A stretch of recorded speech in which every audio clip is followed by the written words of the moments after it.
Do you need to? Okay. We'll ring the cowbell to bring the other council members back, but I apologize for our delay right now. We're going to look at our work session item number 1, the resolution for the interlocal agreement for the Sorensen campus. And it looks like we have Allison Rowland and Lisa Schaefer, our Director of Public Services, to give us some information. Thank you.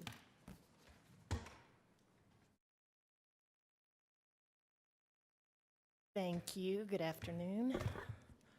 It looks like Lisa Schaefer will also be joined by Noel Walkinshaw. Sure.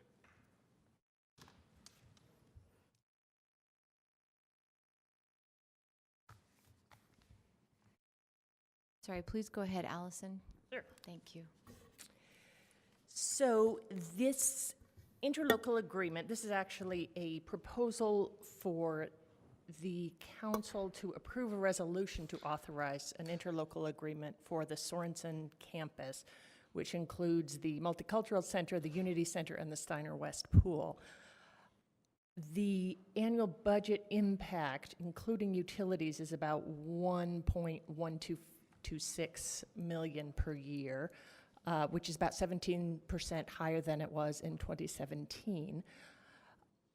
The agreement does formalize a wide variety of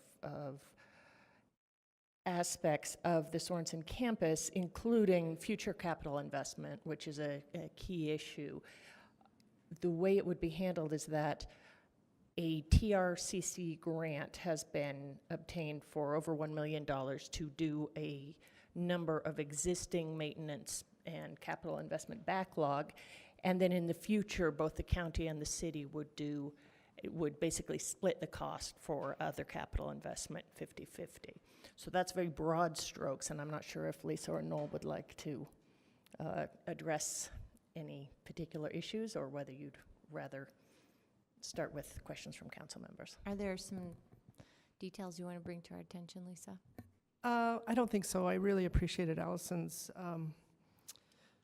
summary of this issue. I think that it kind of encapsulates the high points. I think that one thing that I would add is that it's been about 8 years, going on 9 years before this, since this interlocal agreement has been addressed with the county prior.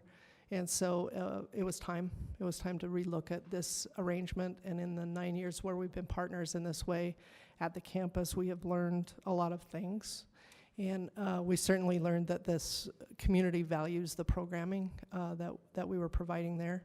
And there was zero desire on our part, or certainly the community's part, to cut back or restrict any of the programming going on there. So that is reflective of some of that cost increase, which we think is partially due to the amount of time that's passed since the last time this interlocal was addressed, and also just a focus on providing quality programming for this community. Noel, anything you want to add? The only thing I might add is just maybe an update on the TRCC piece. Our facilities teams and the county facilities teams are getting together. There's a little bit of extra money that, it's not extra money, but other funds that have been dedicated to the Sorensen, and they're going through all of that to try to figure out how we get the best bang for the buck. And so when we get done with that analysis and that whole package, we'll be coming back to you with a second interlocal, which is being drafted to accept those TRCC funds. But we're doing that work right now to get the whole project schedule in line. So we'll be back soon. Council members, there's a couple policy questions raised in our staff report. Is there anything you want to ask or talk about here? Nothing. I'll ask about the utility costs. The city would pay those costs directly, but they are, help me understand, that they are not included. The prior arrangement, Councilmember Mendenhall, was that the county would reimburse the city for utilities used at the facility. And we have, during this negotiation, taken those back under our control. So we're actually, the city will be paying those utility fees directly. And what was the trade-off there? You know, it was a matter of ownership. It was a matter of the city. It's the city's facility, it's the city's building, and we made a strong effort to sort of unify the campus, and in so doing, we put a campus manager over all of that to sort of oversee how all of this, the facilities themselves get used. And so I don't think that there was a trade-off in terms of dollar amounts, but I think it was sort of an understanding of how this campus functions and the appropriate role in the city in that overall campus concept. And do you foresee that uses in the building could change without an adjustment to the interlocal agreement such that the utilities could see a dramatic change in their costs because of those uses without our input? Certainly, that was a concern, which is why I mentioned the campus manager role to sort of oversee that. We also want to take control of our sustainability initiatives for city-owned facilities. And so our facilities group is working to reduce energy consumption citywide. We have an initiative in place working with sustainability to actually install a solar array on the roof of this building once the new roof is constructed. And so those savings would come back to the city as well. And the installation costs would be borne by the city? The installation cost is borne by the city in conjunction with a grant obtained through Rocky Mountain Power and in conjunction with sustainability. And so to the second policy question, what costs are the county, if you can give us in a nutshell, bearing in this new agreement?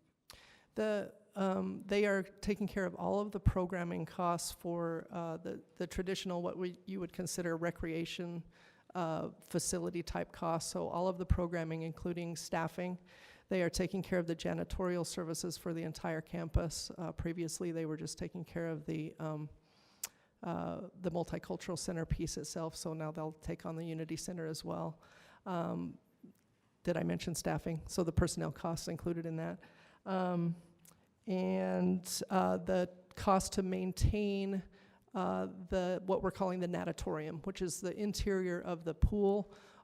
They're experts in that. That is not something that the city knows how to do, and so we have asked the county to use their expertise to maintain that pool area, including the equipment that it takes to heat the water and keep that facility maintained. So other than that shell, the natatorium shell, the city will be taking care of all of the other maintenance costs. Yeah, Councilmember Rogers, please. My issue, or question I should say, goes to the baseline 1 million, roughly 1.1 million in deferred maintenance projects, right? So I guess moving forward, my question is, we always talk about this. We have these great ideas, but then we never have the money to do O&M, right? Right. So moving forward, is this contract going to cover the O&M on these facilities?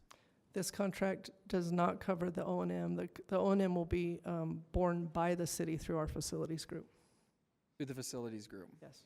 And then my other question is, apparently the tourists, recreation, cultural, and convention monies would be used for the deferred maintenance. Is that one-time money, or is that like an ongoing thing that after this money's used, you can use it and identify other projects that need to be done as well? Yeah, so we've been working closely with the county on this track funding, which I think was really a really great example of the cooperation that we've had with the county on this process. Everybody involved in the process realized that there was a lot of deferred issues with this facility, and an acknowledgement on the county's part of their role in those deferred issues, and an acknowledgement on the city's part of their role in those issues. And this was a really great cooperative effort to kind of bring us up to a baseline. And so they acknowledged that this 1 point whatever million dollars to do the deferred maintenance would get us to a standardized baseline, and then from there forward, this contract says both of us are responsible jointly. Okay. So there are, to answer your question further, there are specific items that we have worked with the county and our facilities group to identify as needed in order for everybody to sort of agree that we've reached the baseline. Right. And the reason why I ask is just because we know that these facilities get used a lot. You know, the Steiner West as well as Northwest Rec Center and even Fairmont. I mean, there are facilities that are highly used by Salt Lake City residents. So Yes. Thank you. You bet. All right, any other? Councilmember Johnston. Sure. Thank you for meeting me last week, I believe it was, maybe 2 weeks ago. Sure. All Yeah. right, well. Anytime. My concern I brought up at the time was still having two center owners, essentially. We own the property, they run the management. There's still a possibility of having this divergence at some point in the next 10 years. However, having the on-site property manager is a big piece, so that helped me with some of my fears that way. And the reality is I don't think we have an answer to either of us owning and running them at this point. So Right. short of that, this gets us back on track, I hope. The other big thing is that it clarifies and simplifies it for all the patrons. One of the big concerns when this blew up last year was everyone concerned about what's going to happen to my service. When I walk in the building, what's the cost going to be? Am I going to be able to use the pool or the weight room Right. or anything else? And this retains county running all the services as I always have, so there's no question there, no difference. And the city having a clear definition of what we do to maintain it, as I understand it. So it's not in my view, the ideal where one entity sort of runs everything. However, I think it's the best thing that I've seen so far to keep this going and help the patrons, so thank you. You're welcome. Anything else, council members? Thank you, Noel, Lisa, Allison, for this. Thank you. It looks like we're going to hold a public hearing and accept public comment on the 20th at 7 p.m. We can take tentative action on March 6th. Thank you very much. Thank you. I'm sorry, I need to rearrange our agenda for just a moment. Our opportunity to hear about a legislative update and perhaps some Northwest Quadrant updates. We're going to move from number 4 to right now, and we'll follow that with the pavement survey discussion. So could I ask David Litvak to come up, and hopefully Lynn Pace is going to be able to join us shortly. I don't know, David, if you need to tag team somebody else up here, feel free. Anyone with a friendly face. A friend. I don't know that we can provide that at this time in the session. Thank you, Madam Chair. I appreciate. I wasn't going to just dive in. I was going to play around a little bit. I appreciate the council's flexibility with the schedule. I know that Lynn had a conflict for when this was initially scheduled, and we were all feverishly trying to track him down. He may have gotten stuck up on the hill. Well, So let me give him a break to say that he said he could be here at 4:30 and we're about 2 minutes early. But that said, we're way behind. So as much as we can get through this discussion efficiently, we'd Okay. appreciate it. yeah, absolutely. And I will start with Northwest Quadrant. I believe everyone has a copy of the information that the council chair and the mayor, as you know, the council chair and the mayor met with Senator Stevenson and Representative Gibson yesterday to begin conversations around the Northwest Quadrant and the potential for legislation addressing, from their perspective, governance issues around the Northwest Quadrant. That meeting occurred yesterday afternoon. What you have in front of you, and most of you have seen it, and all of you, we have spoken with everyone about this, is the information that we provided to Senator Stevenson. I also say Speaker Hughes was out of town, but his staff member, Megan Celine, was a part of the meeting as well. What you have is what we provided to Senator Stevenson, Representative Gibson, and Megan. And what our basic message, and I'd ask the council chair to jump in at any time as well. Our basic message yesterday was that in part what we are presenting is a framework for what we think could be a governing entity moving forward, but we also recognize that there is some very important work that needs to happen to take the grand vision of what the Northwest Quadrant could be and really hone it down into a business plan. And that as a part of that business plan, that governance and a governing entity should be a part of that conversation, that should be informed. But what we were presenting, we felt could be the beginnings of that. And Councilmember Mendenhall, the chair, did a great job of clarifying that we're not talking about creating one entity, getting rid of it in a year and bringing back a whole other entity. By saying that, we believe that what we were suggesting as a framework, if done right, could be at least partially that entity moving forward. But we also want to be fluid, recognize that a business plan is a very important part of asking and talking about governance.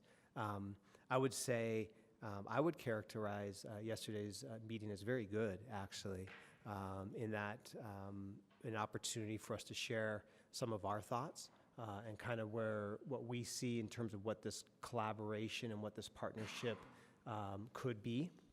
And also an opportunity to hear a little bit from Senator Stevenson and Representative Gibson on what they're thinking.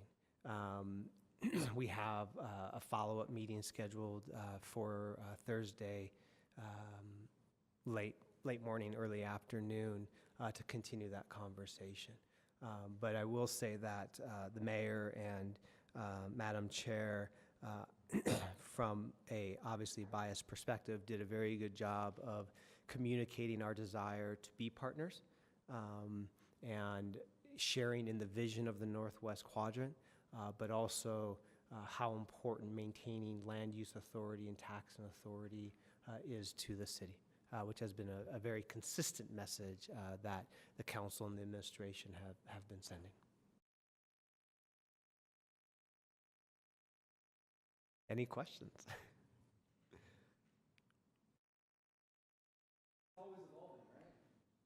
Woo! You ever ride a roller coaster? I don't. It's called the legislative session. 45 days. 45 days? Yes, I mean, it'll be evolving, and that's why I think we all went into this meeting knowing that this was the beginning of the conversation. There is a lot of dialogue that we have all had on different ideas, and I think we also know how to take this conversation in a different place if we need to. Madam Chair, I just have a question. So I know they want it to move extremely fast. Any idea of time frame or timeline that they're looking at? Yeah, they do, and I think we all do. What we presented was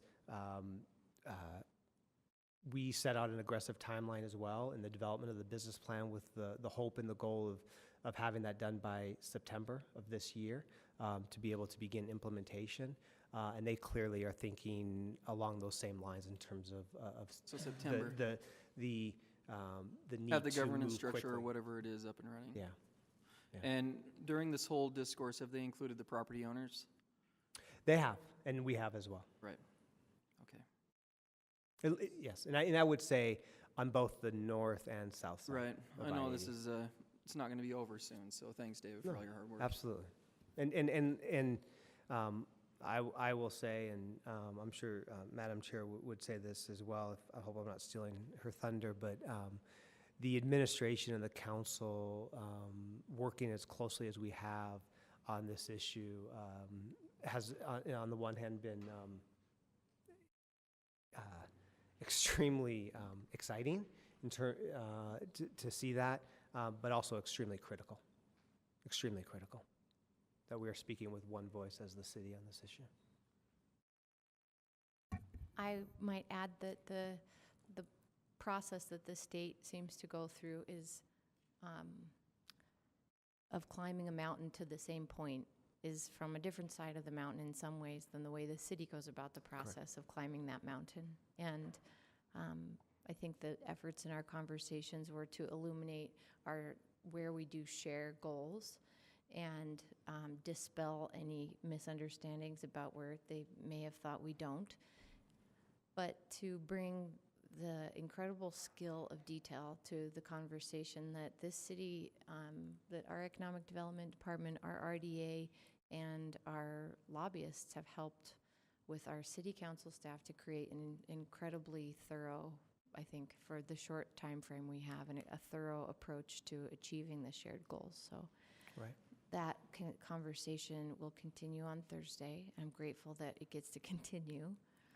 So we'll give you an update then. Yeah, Madam Chair, and I would be remiss not to highlight our RDA staff, economic development staff, our intergovernmental affairs team, council staff, who really has put in a lot of hours. I think a lot of people have put in a lot of hours over the last week and a half to really make sure that we have a strong strategy moving in.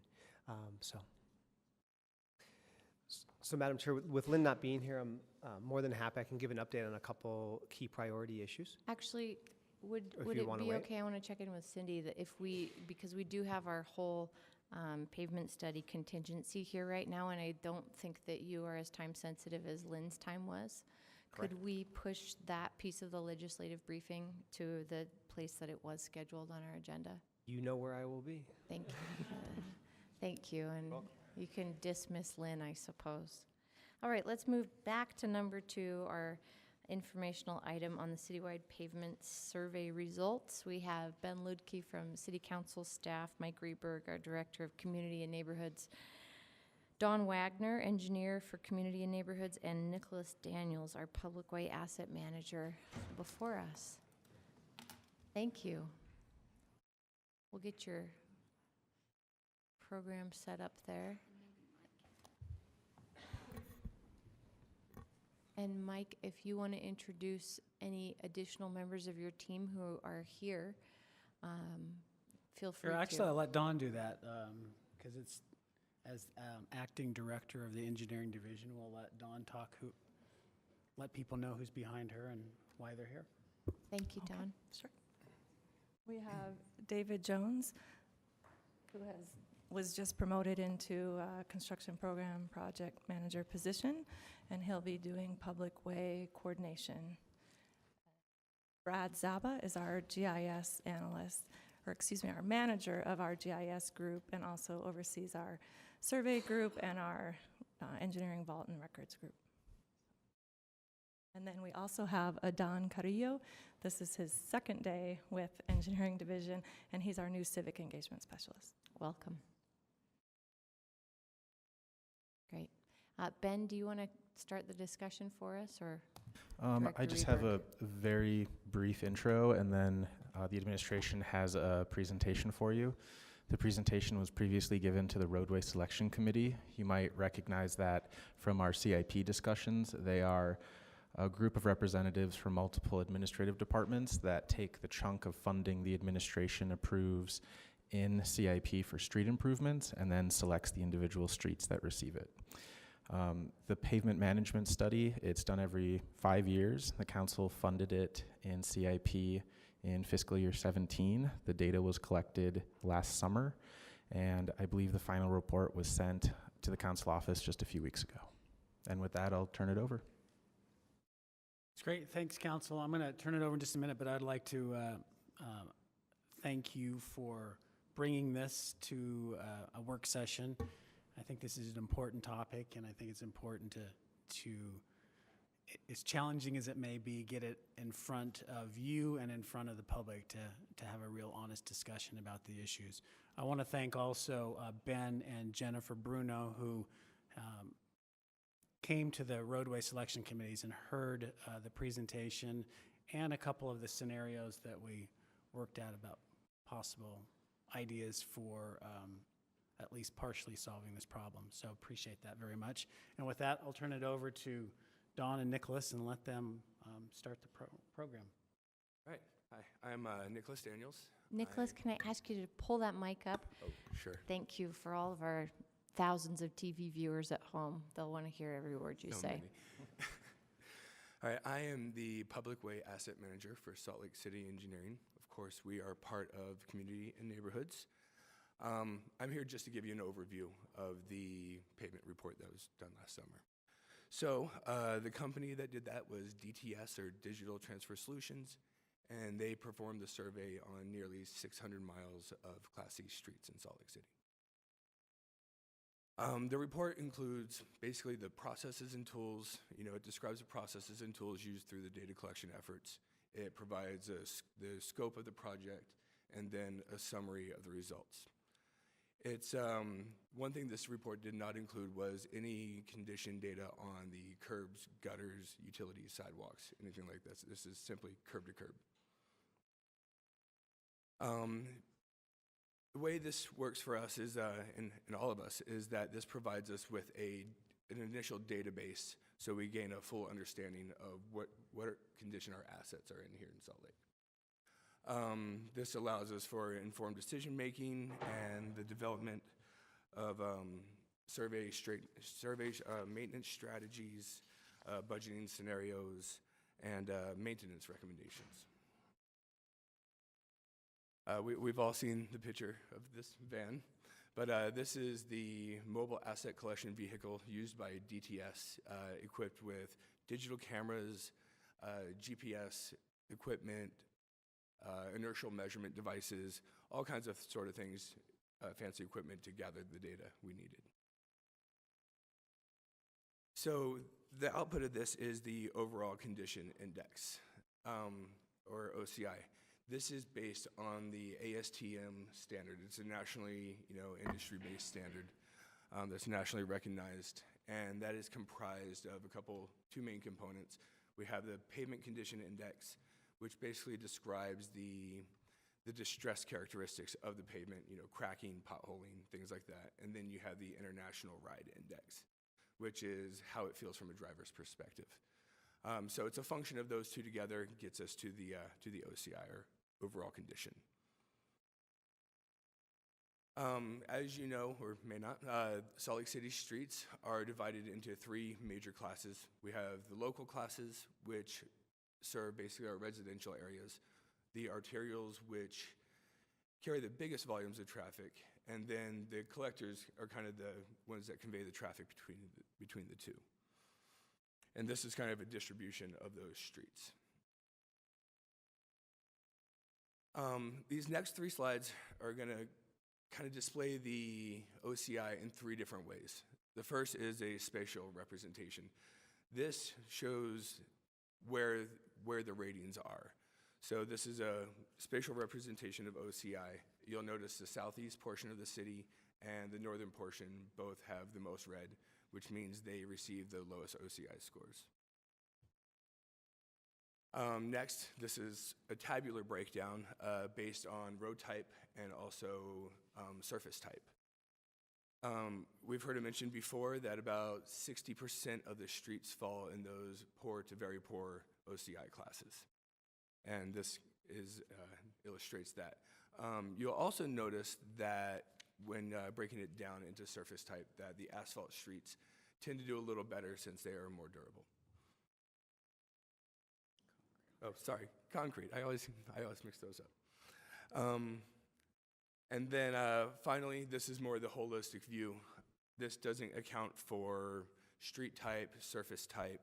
This is just overall distribution. Again, the same 60% fall in that poor to very poor class range. This slide here is to illustrate the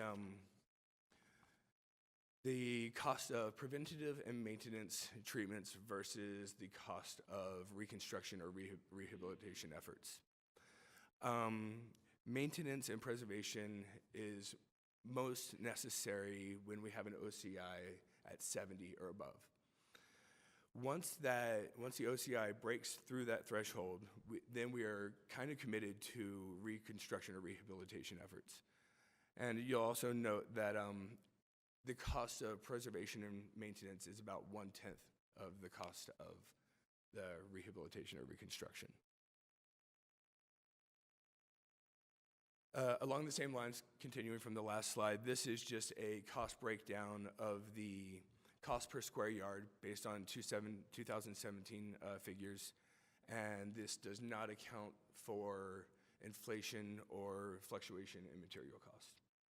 Again, this kind of shows the difference between the preservation, maintenance in green, and the more expensive reconstruction and rehabilitation in red. Excuse me, sorry, can I jump in here really quick? This is really impressive information, but when I'm looking at the maintenance and preservation methods slide, this one here, as a resident, what I would like to see is like a visual example of each one of these. So like you have the description, which I've been out and about and I've spoken to y'all before, so I kind of get the picture, But I would love to have a visual representation to show my residents what the difference between a slurry seal and a complete reconstruction might be. Just as far as I engage with residents on the need that we have and how we might get there to pay for it. So if like at a some point before down and the after? before and after, and just a little breakdown of what each one is, that would be really helpful for Sure. me. Absolutely. Thanks.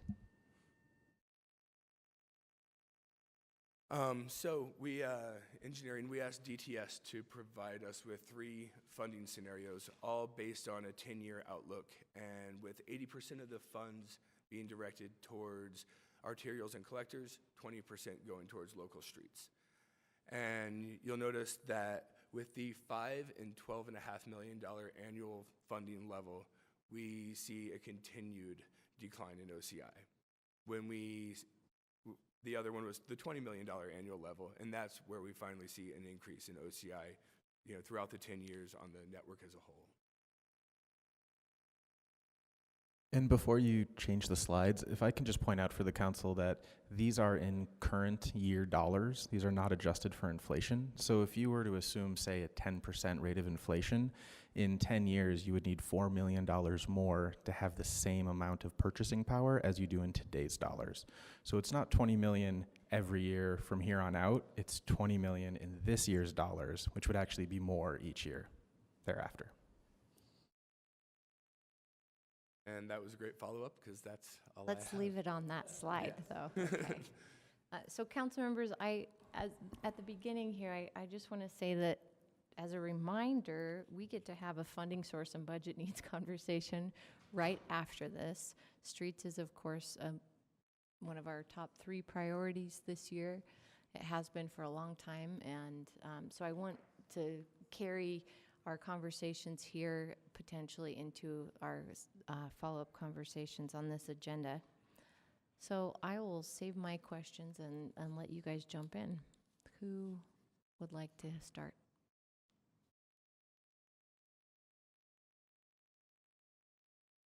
Councilmember Kitchen, Johnston? Mine were focused on budget, so I think I'll wait till the next topic. Johnston? Clarifying question on this one, why the 80-20 ratio you're looking at for collectors versus streets, neighborhoods, local?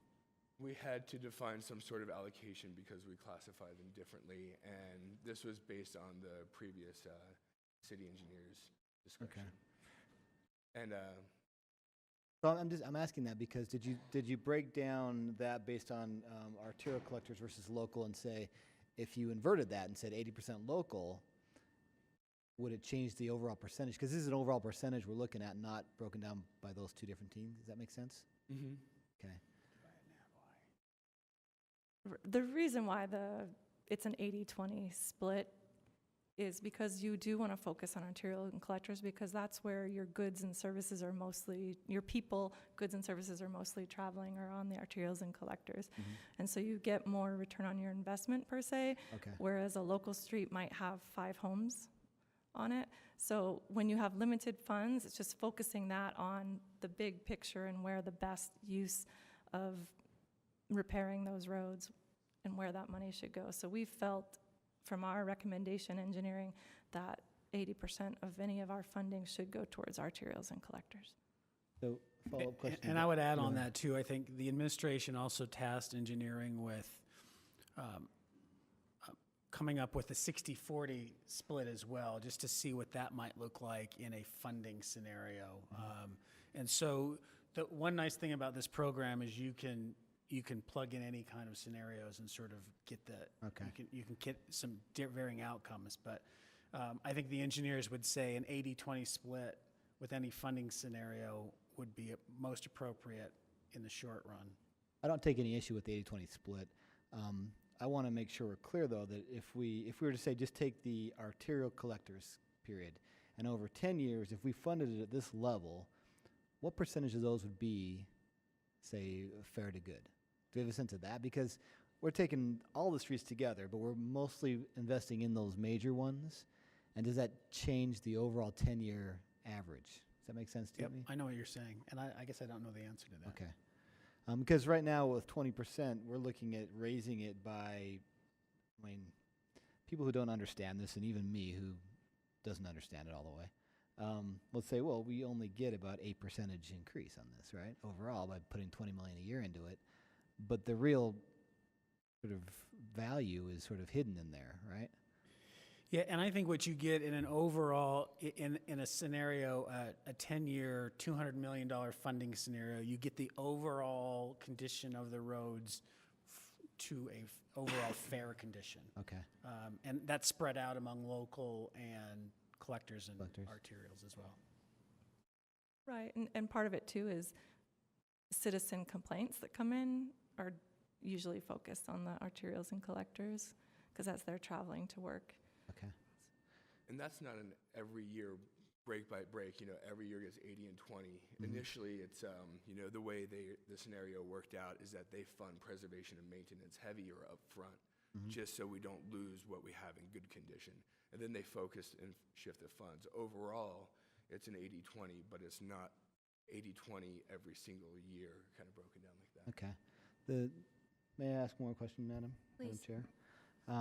This is a 10-year projection. Do we have any sense that if we maintained a steady amount of 20 million in this year's sort of dollars over that time frame and another 10 years after that, would the arc change dramatically, or is it a pretty steady arc? What we see here on the green line, does that continue on for another 10 years? Any sense of that? Do we get sort of a lot of heavy lifting right now in the first 10 years and then it pays off later on with a... That's a great question. I kind of glossed over or didn't mention that we're using this system called Cartograph, and it's an asset management system, and it has the ability to run additional scenarios. Okay. And so as we implement that system, that's always an option to look into those kind of longer term. It struck me that we're sort of staving off Armageddon initially, right? Just keeping it, but then if the arc sort of changes based on using concrete or other methods or whatever you sort of do we get a bigger sort of change after this initial sort of heavy lift? So that'd be interesting to know. Something we could figure out. Yeah, Especially, sorry. I'm sorry, especially if we're looking at 10 years down the road and none of us are here. Is there going to be ample evidence to say, why don't we continue this on even more, because the heavy lift is now done? We can actually bend it very quickly if we keep this up. I'm just trying to help future councils to keep this going. So any information will be helpful long term. Definitely, and the key for long-term is doing the proper preventive maintenance, and I have to put in a plug for our streets department, because if they're not funded to a level to do the proper preventive maintenance, the big lift then deteriorates as opposed to at least keeping it. And I would just say, and I had a conversation with Lisa this morning in anticipation of this conversation, they anticipate for every $20 million you put into road reconstruction, that they need 3 to 4% on top of that to keep the maintenance going. So when you talk about a $20 million a year reconstruction program, you need to also add an additional 3 to 4% to do that maximum maintenance you can to maintain the quality of the roads for the maximum amount of time. Let me just I just want to repeat that, because we've already heard Ben Ludke say that inflation wasn't considered in this scenario, which is maybe 4%. And we've got 3 to 4% maintenance extra costs. So we're really looking around 8% increase per year, potentially, on this $20 million scenario already. And I doubt that's the last we're going to add to this scenario today. But Councilmember Johnson, do you have any more that you want to bring right now? Okay. Who's next? Councilmember Luke, please. Thank you, Madam Chair. So on this list, I'm looking at the 138-page report, and you have the cart ID on the side. Have you all have you gone through like a prioritization on, if funding were available, which streets would you look at first? Have you gotten to that level yet, or is that something that still needs to be done? We have done an initial list that focused on reconstruction. Okay. would like to broaden that and do a comprehensive 5-year plan that also brings in overlays and surface treatments, et cetera. So we are definitely focusing on the worst first, the worst OCI ratings first, Okay. and focusing on arterials and collectors and developing our list and our overall 5-year plan. And the goal is to eventually transmit that 5-year plan to council so you can see how we're utilizing this pavement study to develop our plan. And we also need to coordinate that with public utilities and transportation, et cetera. So with the 5-year plan, what funding requirements would you have in order to complete that? Well, one of the things we did was create some scenarios based on a potential bonding scenario that's been floated around.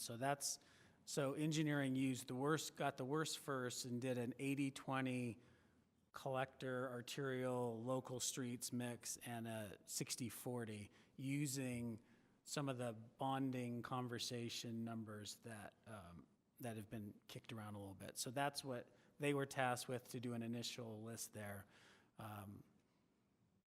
Focusing on the main arterials and collectors, and then looking at local streets throughout, very kind of equally distributing the construction in council districts. Okay. So that's just sort of, and there's a lot of different ways to do that, but they focused on worst first. Okay. Because one of the things that I think, as we have the next discussion about funding and how we're gonna pay for this,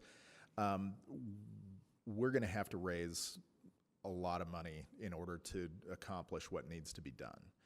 And I think that is something that, I think we all understand has to happen. The administration seems to understand that has to happen. The way that we've been doing this, we're not making a dent, if anything. I mean, we're losing ground every single day that we put this off. One thing that I would be interested in is when you're looking at the 5-year plan, I think the 5-year plan is good, but because we are going to have to make a big ask not only of our residents if we go with the bonding scenario, but in any funding scenario that we look at, if we supplement what's being proposed or what's being discussed with the bonding with something else, I think that we need to demonstrate to our residents that there is going to be something for everybody. I guess the good thing about having everything falling apart citywide as in terms of our infrastructure is there isn't one area that's necessarily worse off than another area. I mean, every area is going to have, poor connectors. We're going to have poor neighborhood streets. So what I would really like to see is that in the prioritization that you're all working on and in your 5-year plan, that we look at it by council district so that we're not just saying, okay, for the first 5 years, we're going to be focusing in the central business district, or, we're going to be focusing somewhere else. The way that we've been doing it, I get that that's, we have to go by the worst case scenario, but where we're asking our resident, we're going to be asking our residents to really step up. We're going to have to ensure that everyone is seeing something. And I'm not saying that you prioritize neighborhood streets over collectors at all. I mean, I think that there are enough collectors citywide that we can focus on, that we can still do that. But I think that it's going to be imperative that we go about this process in a way that we're looking at it citywide, and we're making steps citywide to fix this because the need is so great. Thanks, Councilmember. Is that doable? Yeah, exactly. And I think in the scenarios they've run, and there was in the 60-40, 40% in local, and it was intentionally spread as equally as possible with the worst roads in all council districts. Now, when you're looking at arterials and collectors, if you really want to do worst first, you're going to go where they are. And those tend to be right now on the east side. The worst collectors and arterials on the east side at this point in time. There's a lot of different scenarios we can play around with and work with, and that's what's nice about this program. We can do a lot of different things. So. Yeah. And I appreciate that, and as, you know, representing the East Bench, I should be quiet about this, but the thing is, this discussion is going to get extremely political. It is going to require a lot from not only all of us, but from all of our residents. And I think that we have to realize that there are a great deal of, there's a perception issue that we have in the city. It doesn't matter where you are, but someone's always getting more than you are. You know, whichever neighborhood, you're the neighborhood that's always forgotten. That's just the reality of what we're dealing with. And I think if we're going to be asking residents to come up with the kind of money that I think this is going to take, we have to dispel as many of those notions as possible. And the only way that we can really do that is to have a fairly equal distribution of projects. Councilmember Fowler? Yeah, I don't know if any of you were sitting in here during the RDA meeting, but we did ask RDA to kind of look at the overlay of the streets and pavement study and our RDA areas, and so that we can also look at some alternative funding sources and maybe look at how we're going to fund all of this, right? And so to Councilmember Luke's point, I think if it's possible to kind of prioritize in these different districts, it'll also kind of help RDA's staff compare these two and not make it so difficult. I just think if we're doing that, then we're being creative about how we're going to fund this, right? And so if there's other ways to do something along these lines, and there's a priority of a street that's in an RDA area, for example, or we can at least kind of like put one map on top of the other map, Right. then that might kind of help everyone focus on other funding sources. So. The street that's come up from RDA has been Fourth West, and Economic Development has asked about Fourth West. Yeah, and I'm sure there's lots of Lots of other other- right. places within those RDA districts that we might be able to kind of start to piecemeal at least a little bit together on how we're being creative about this. So again, I think if we're sort of able to prioritize in one map laying on top of the other map idea, that might be helpful for all the minds to be looking at it. Councilmember, let me just say that I think you're right, adding the RDA and those RDA areas in this conversation is important. These folks have added transportation and public utilities to try and coordinate best with them, and adding RDAs is absolutely the right thing to do. I think One of those transparent maps where you just keep adding on top of them. engineers, rightly so, will sort of look at where, they're not going to look at a political aisle, and they'll take the worst ones, and that's what you should tackle first. I think it becomes the policymaker's decision to say, well, yeah, but maybe we ought to do instead of number 5 worse, we do number 7 because it meets another goal That's for where the another reason. boxing And I ring think, is. and I think that's an important policy conversation, absolutely, as we move along the line. I've with got a this. Councilmember Luke follow-up, and then Councilmember Rogers. Yeah, just a quick follow-up on that, and I'm not sure if you were here during the RDA meeting, but one of the straw polls that we took is to ask RDA staff to work with you all and identify some of the streets that are in RDA areas, because if that is another funding component that we should not be ignoring. I don't think that I'm not saying that there's going to be enough money in RDA areas to, completely fund streets that are located within, but anything that we can supplement is going to be helpful. And where we do have as many RDA areas as we have, I think that there is quite a bit of overlap. So you will be contacted by RDA to look at that. And so whether it's the transparent overlay that Councilmember Fowler talked about, it's the same principle. And so, we just want to look at every single funding opportunity that there is and really start getting to the bottom of what needs to be done. So I think thank ticking you. off as many boxes as we can in this process is absolutely essential. This is, I mean, we knew that our roads were bad, right? Our streets were bad, but this is eye-opening for me. And then I look at the Northwest Quadrant, right? And we don't have any roads out there yet. So that's another question for streets is, are we going to have more manpower as these new roads are put on board? And how are we going to maintain those with O&M? So, I mean, I guess for my question for economic development is, have we looked at the Northwest Quadrant, that area as an SAA, and maybe looking at that as a way to fund the streets or the O&M that's out there, you know, something like that along those lines.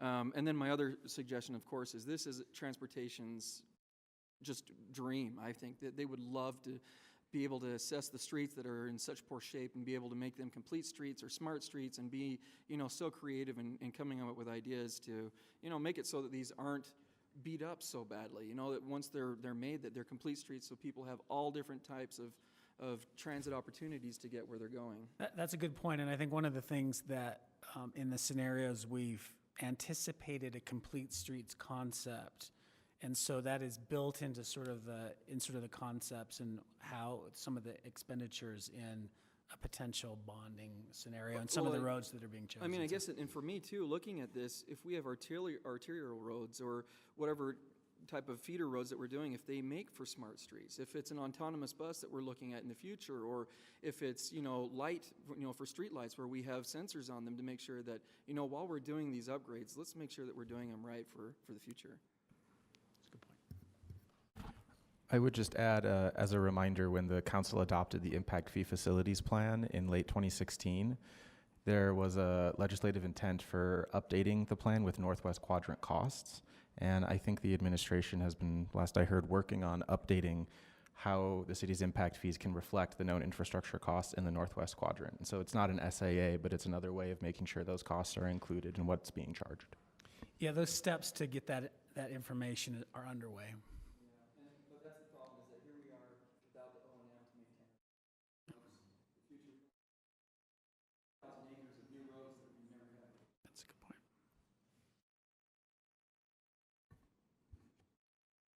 All right, then I guess I will jump in, but I hope you have more questions here. I want to talk about the assumptions that are made in the budget scenario. Let's just go with the $20 million one. We've talked about inflation not being included and then a maintenance percentage that would need to be included. I hope that we can update our funding scenarios to reflect some of that. Talk to me, though, about the assumptions made about whether or not that 20 million includes the additional equipment that may be necessary to up our production, the additional staff costs that may be necessary to do more.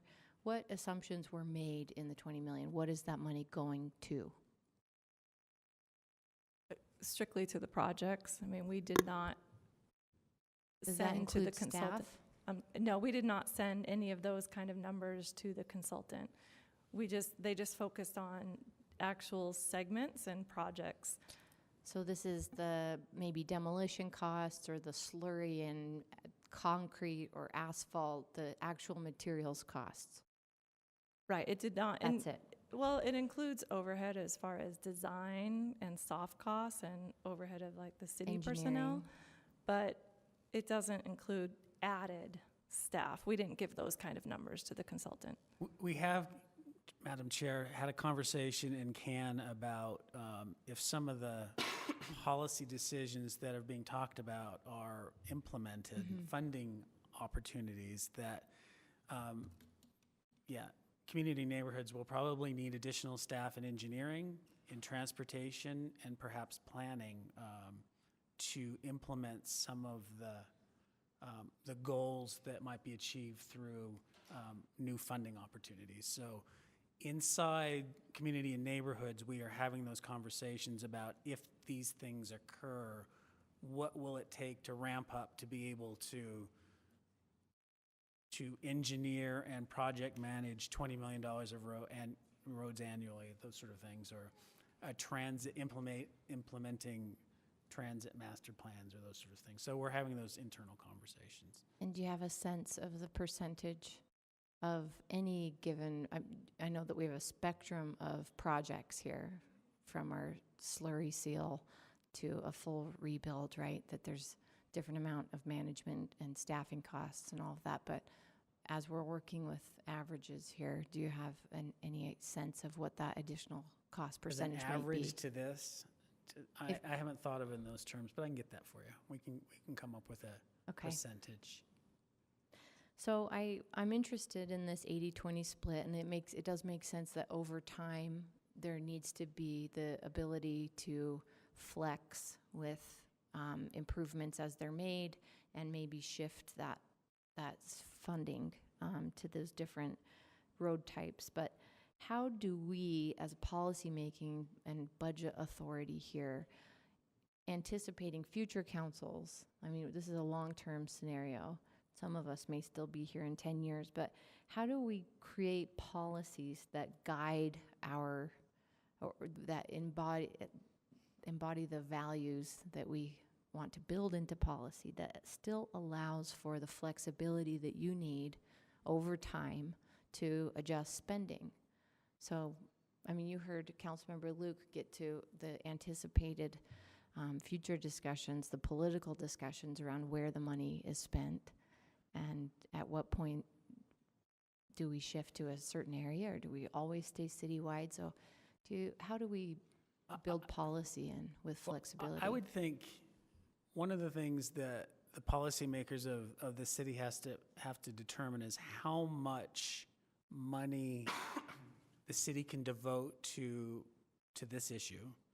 And is it a finite amount in a bond, or is there some stability and knowing there's an ongoing funding source over a long period of time? Because I think in our discussions about roadway selection committee, we're using that approach because there's just so few funds. But I think if there was a dedicated funding source over a long period of time, then you could really have a real rational plan to sort of hit areas and key places that would make sense to the community as a whole. I think you're absolutely right at the front end of a long-term funding scenario, there might have to be some political decisions about what you do first and how you do it. But the more stable the long-term funding source, the more rational sort of the planning is, and it becomes fairly easy to see and anticipate, and you can sort of adjust it up and down a little bit based on the spending in any one year. But I think it's all determinant on how much you can give engineering a long-term planning, funding plan. So it sounds like if we get to a conversation where we have an ongoing funding stream to support this ongoing need, that do you imagine that a rolling bond scenario might be a tool that we use here because of the adjustments over time that may be necessary? I think however you get to a long-term funding source, however you want to do it, I think that's great. I shouldn't be asking you these Yeah, questions. I would say that any long-term, from my pay grade, I would say any long-term funding source is absolutely, would be phenomenal, and it would create certainty for engineering and streets to be able to create the plan that we talk about not really having because there's so little funding. Well, I think, and then we can stop this conversation, that my desire in this, what I'm trying to get at is, as Charlie's talked about so many times before, please don't talk about it again right now, how the council in the past found new money, made a commitment to streets, and that the politics du jour shifted that money in the next year. And that's not something that we want to see happen if we're going to make those hard decisions about finding new revenue. We don't want to see that shift with the politics of tomorrow.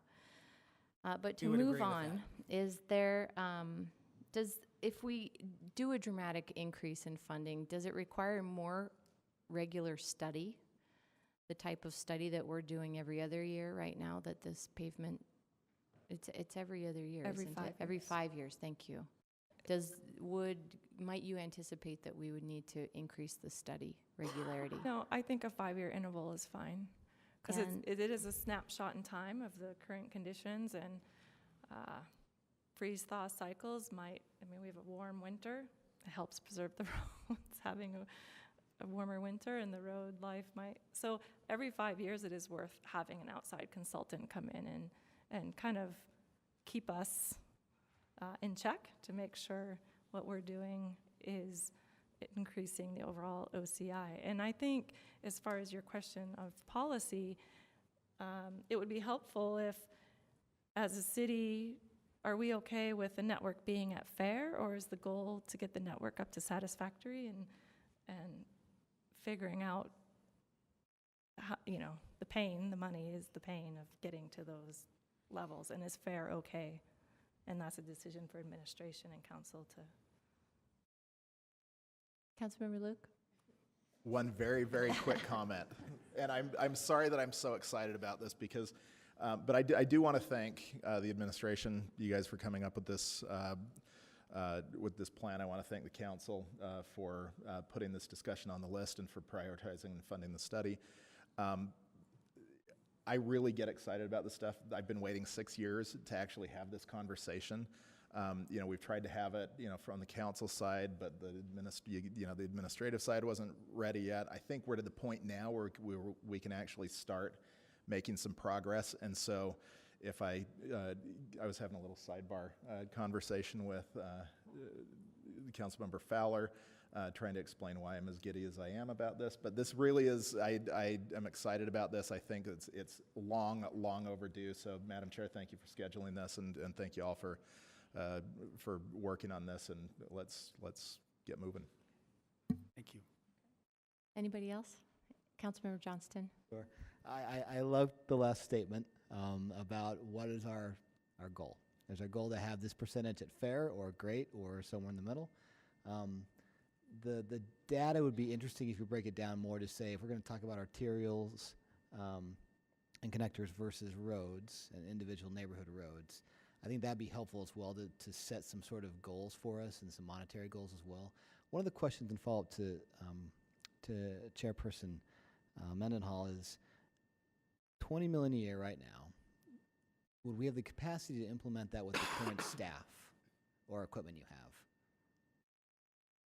Well, in the interim, within engineering, I would shift some personnel around, like take an engineer out of our architect group and put them back to the roadway group, take an engineer from our permit group, put them into our roadway group. So in the interim, and we also have one vacancy that I would look to fill. Okay. And then eventually, there's other temporary measures you could do. You could hire consultants on a temporary basis, or you could have the consultant just farm out that contract altogether as opposed to having a consultant come work with us.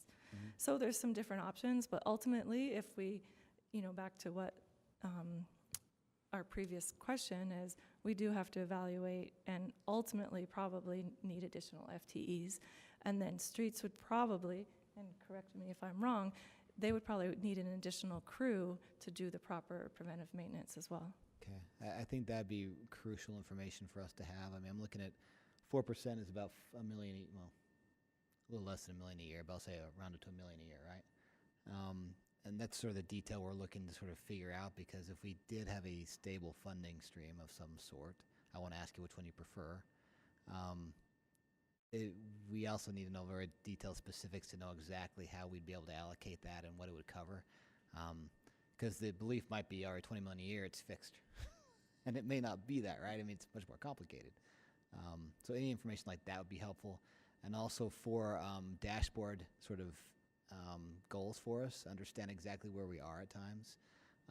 And the 80-20 split, show us how that's going, how the arterials looking versus the roads, and maybe different percentages, and the arcs may be differently. Those things would be helpful for us, especially as we talk to our constituents, because I shudder at the idea of the politics coming in and prioritizing projects based on that. However, the reality is, I talked to Mobile, Alabama about this a few months ago, and they did a bond for 3 years, and they said, well, all right, only way we pass this is if we guarantee that every one of the, I want to say it's 5-7 districts, get exactly the same amount of money over that 3-year period. That's the only way they passed it, right? Seems ridiculous, I'm talking about engineering, right? But that's how they passed it. So I'm not ignorant to that, but I'd hate to see us have to get into those discussions up front and prioritize based on that. If we had stable funding and we could say this is going to be consistent, so that we can all say we're all in this together and we can make this work citywide, I prefer that, but thank you. Okay, I've got another layer here, though. Back to James Sensor's comment about anticipating other components to the costs or the opportunities here.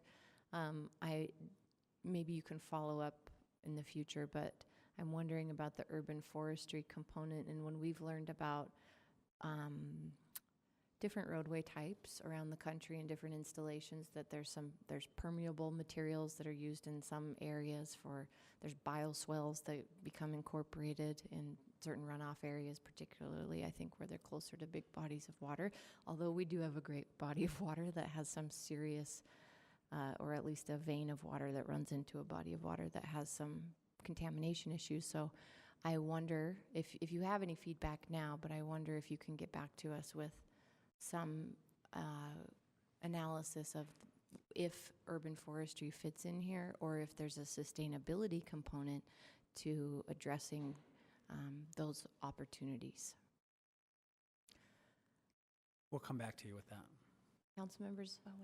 Okay, then I've got some follow-ups, it sounds like, and council members, correct me if I'm wrong.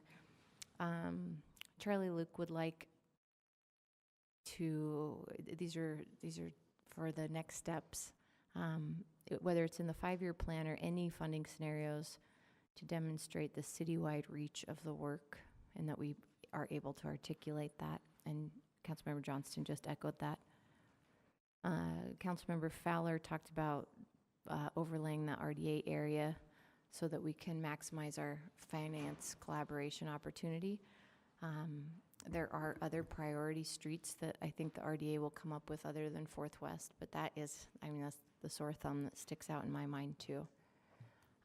Councilmember Rogers asked about the Northwest Quadrant area as an SAA potentially, and anticipating any unanticipated costs for the development there. And I want to know about the assumptions that were made in the 20 million scenario and the inclusion of anything that wasn't assumed in there. So I'd like to see inflation and the 4% for maintenance built into the scenarios for our next discussion. Council members, is there anything? Oh, actually, Councilmember Johnston also talked about the policy decision potential for us to make a decision about what level of road quality are we satisfied with shooting toward to reach here. So I think that's a next discussion for us, and also clarity on the staffing upgrade needs at that high level scenario for our follow-up discussion. Did I miss anything, council members? And the green infrastructure component. Yes, thank you. So, thank you very much. We're grateful that you came to us as early as you did. I don't think we necessarily anticipated this discussion till March, but the timing is wonderful. And it will be, on the heels of this discussion, will be the council looking at funding possibilities. So stick around if you don't want to eat dinner tonight, and you can listen to what we have to talk about next. But thank you for your time, and I think we'll see you again soon, if you don't mind. Thank you very much, council members. And I would just add that I think engineering and streets department are giddy about a potential opportunity here. So we're looking forward to it as well. Can I make a request in here? I think it was a theme of a previous council to take the opportunity to do a ride along with the streets crew. It's not something I've ever taken the opportunity to do, but I think with our big funding considerations coming up, could we request that perhaps our office could coordinate with streets to get on some trucks and get a feel for the work that you do? Great. I'd like to Nicholas? drive if possible. And Andrew wants to drive a truck. I have a license. I do have a license. It's still good. CDL? All right. Oh, but A driver's license? Yeah. Okay. Nicholas, Don, Mike, Ben, thank you very much, and everyone else who joined us. Thank you. So that takes us to item 3, funding sources and budget needs. Ben, we're going to keep you. Jennifer Bruno from our council office, our deputy director. Mary Beth Thompson, our CFO of the city. John Vike, our city budget director. And Lisa Packwood, director of revenue and collections. Come on up. We've got 5 microphones.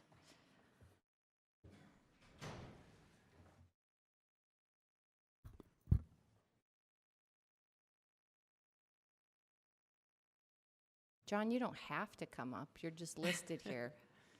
I don't mean to twist your arm. Okay, council. We were at 6. I think we're Remember at those? Are we at 6? Number 6? Yeah. No, sorry. we're at number 3, I thought.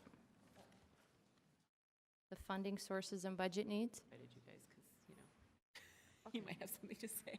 Okay.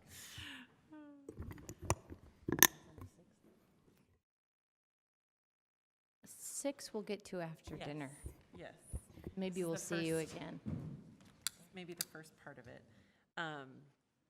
So apologies, we're passing out some attachments that hopefully we'll get to you guys to go over, to help add some sort of visual clarity to this budget tools discussion.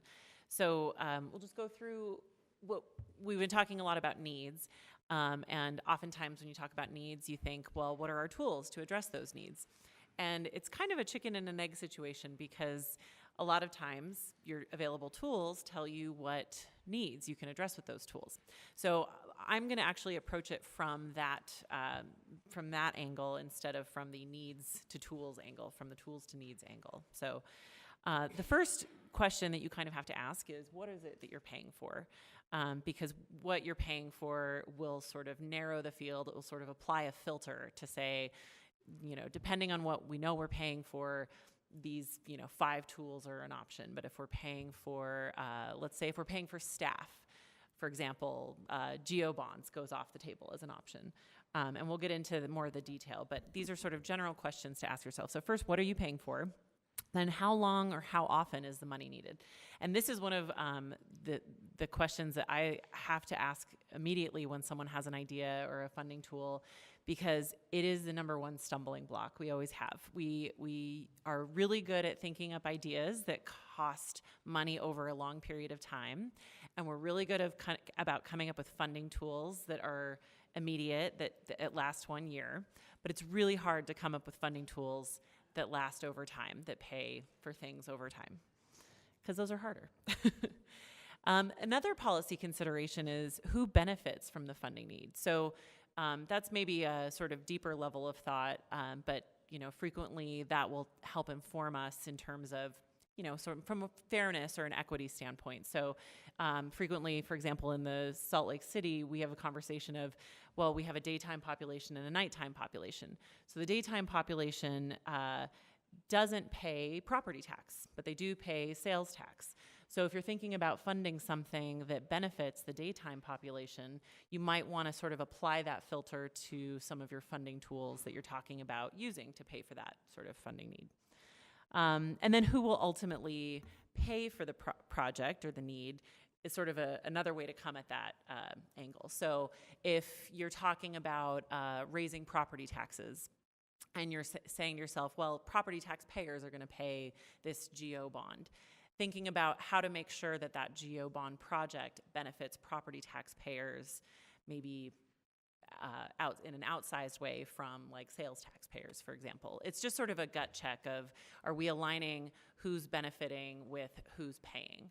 It's not a legal requirement, although there are sometimes legal requirements about that, but it's just a policy consideration that you guys might want to apply. And then there are legal requirements, like actual legal restrictions that the attorney's office likes us to follow, and bond counsel that incidentally we pay a lot of money to tell us to follow. And then who are you paying it to? That's a new angle of the conversation that I think has been this last year in talking about the Transit Master Plan and implementing the Transit Master Plan. So many of the needs identified in the Transit Master Plan are things that aren't traditionally done by the city specifically, but we might contract with, for example, UTA. But the idea of contracting with a third party to pay things also narrows your funding tools that you could use to do that. So to kind of pull back out to the 30,000 foot level, what are the city's revenue sources? So this is just a snapshot of the city's general fund revenue sources. And you'll see that property tax and sales tax make up the largest components. But really, what we often, and what Mary Beth's team often finds, is that we don't actually have control over a lot of these levers, so to speak. So when you're thinking about adjusting your revenue to accomplish some of your funding needs, you want to start with, well, what can we actually affect change on? Property tax, you have full control over. You can adjust it, and you can adjust it sort of with or without the voters approving that. Of course, the elected officials have to vote for that, but you can adjust that fully. Sales tax, so this slide, 2 years ago, this slide looked different. You didn't used to have control over sales tax. But in 2015, the legislature authorized another 0.5% for the municipality where the prison was located for sales tax. This is a very unusual thing. Most cities do not have control over sales tax because what the legislature does is they set the maximum amount. That's not the case in other states. In other states, cities can adjust their sales tax sort of unilaterally, but we can't. Franchise tax is another one that's set maximum by state law. It's paid for by utility companies. And then other sources, or sort of other fees, varies depending on the fee. And then licenses and permits, you can adjust, but you have to have a cost basis to adjust those fees. So there's not as much of sort of a unilateral upward limit to those. This is a current sales tax split, just to give an idea. Someone asked this recently of how much of sales tax does the state versus the county versus the city get. So this shows that most of what you pay in sales tax actually goes to the state. A very small percentage goes to the city. An even smaller percentage goes to the county, and smaller to ZAP. So if we can look to, let's see, I left my notes over there. If we could look to attachment Jennifer, A. can I take Sorry, you yeah. back one Yep. slide? Mhm. On this one, now overlay our 0.5% opportunity. Right. Does that adjust all of the entities or only the city's portion? It only adjusts the city's portion. And it takes from whose? It doesn't take It from any. increases. It increases. So it would change that total sales tax rate to, making me do math in my head. It's is okay, 0.9. hard. 6 It would increase it by 0.5, Mhm. 7.35. 3.5. John can do math in his head. 7.35. Thank So you. all those other numbers would stay the same. The cities would go up. The other caveat to list here is that this is the split without Prop 1. So the Prop 1 that failed in Salt Lake County, was it last year or the year before? There's a discussion at the state legislature of sort of reviving that effort and having counties consider putting Prop 1, either adopting that sales tax increase or putting it on the ballot again. And so that would, of course, increase that pie another 0.5%, or was it a full percent? No, I can't remember. 0.5%. We'd Okay. find out. But that's the other thing to consider here, is that this is a snapshot right now of the sales tax split. Okay. So one of the other things is that none of those other areas have a 50-50 point of sale split. So it's not divided by 50% point of sale, 50% population, except for the city. Right. So in actuality, we don't get a full 1%. We get about a 0.76, 0.75%, not a full 1%.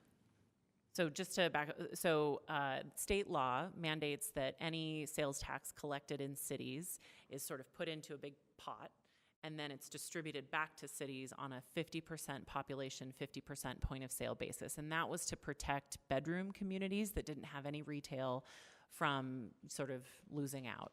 Now there's, lots of policy discussions about whether that's a good idea or not, but that's the law.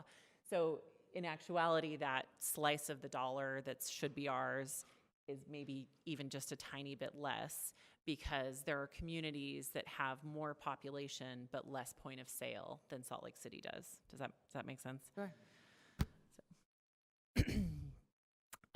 So now, looking at attachment B might be the best place to start. And sorry, the Councilmember Luke, jump in.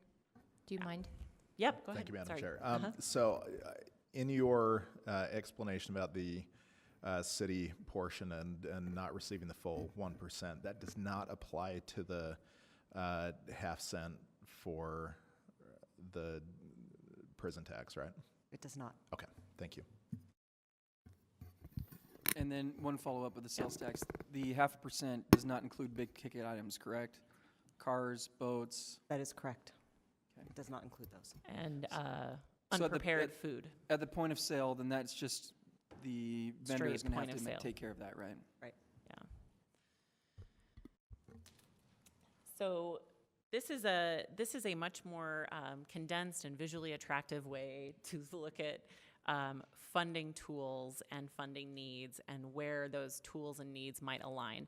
If if you want the OCD version, you can refer to the long spreadsheet, which let's see, I guess I don't have it up here, but I can pull it up. But you can refer to the long spreadsheet. But this is probably a more helpful way to sort of walk through the different funding tools and different options that those funding tools can go to. So if you guys have questions about specific questions, we can dive in, or we can just, I can get some highlights to this chart, and then we can move on. Highlights, good? Will you be moving on to this or not? This Uh, is the detailed one that she was alluding to. I'll pull it up right now. Let's see. If anyone in the audience would like to hold one of these, raise your hand and we could probably find one for you. Yes, we had some printing issues earlier, so. Well, were you going to get to this or? Yes. Okay. I Then- just didn't want to have us kind of pulling it up right away, but Then I'm sorry. Go No, ahead. no, no, you're As okay. long as we get there eventually, yes. let's do this. Chris, thank you. So maybe I'll start with this one since we're all looking at it now. This is a sort of comprehensive list. There were so many conversations going on at the same time that we wanted to start an inventory, really is where this started, an inventory of everything we knew that was on the horizon for things that we knew we were going to have to pay for. And a lot of it started with talk of adding staff mid-year.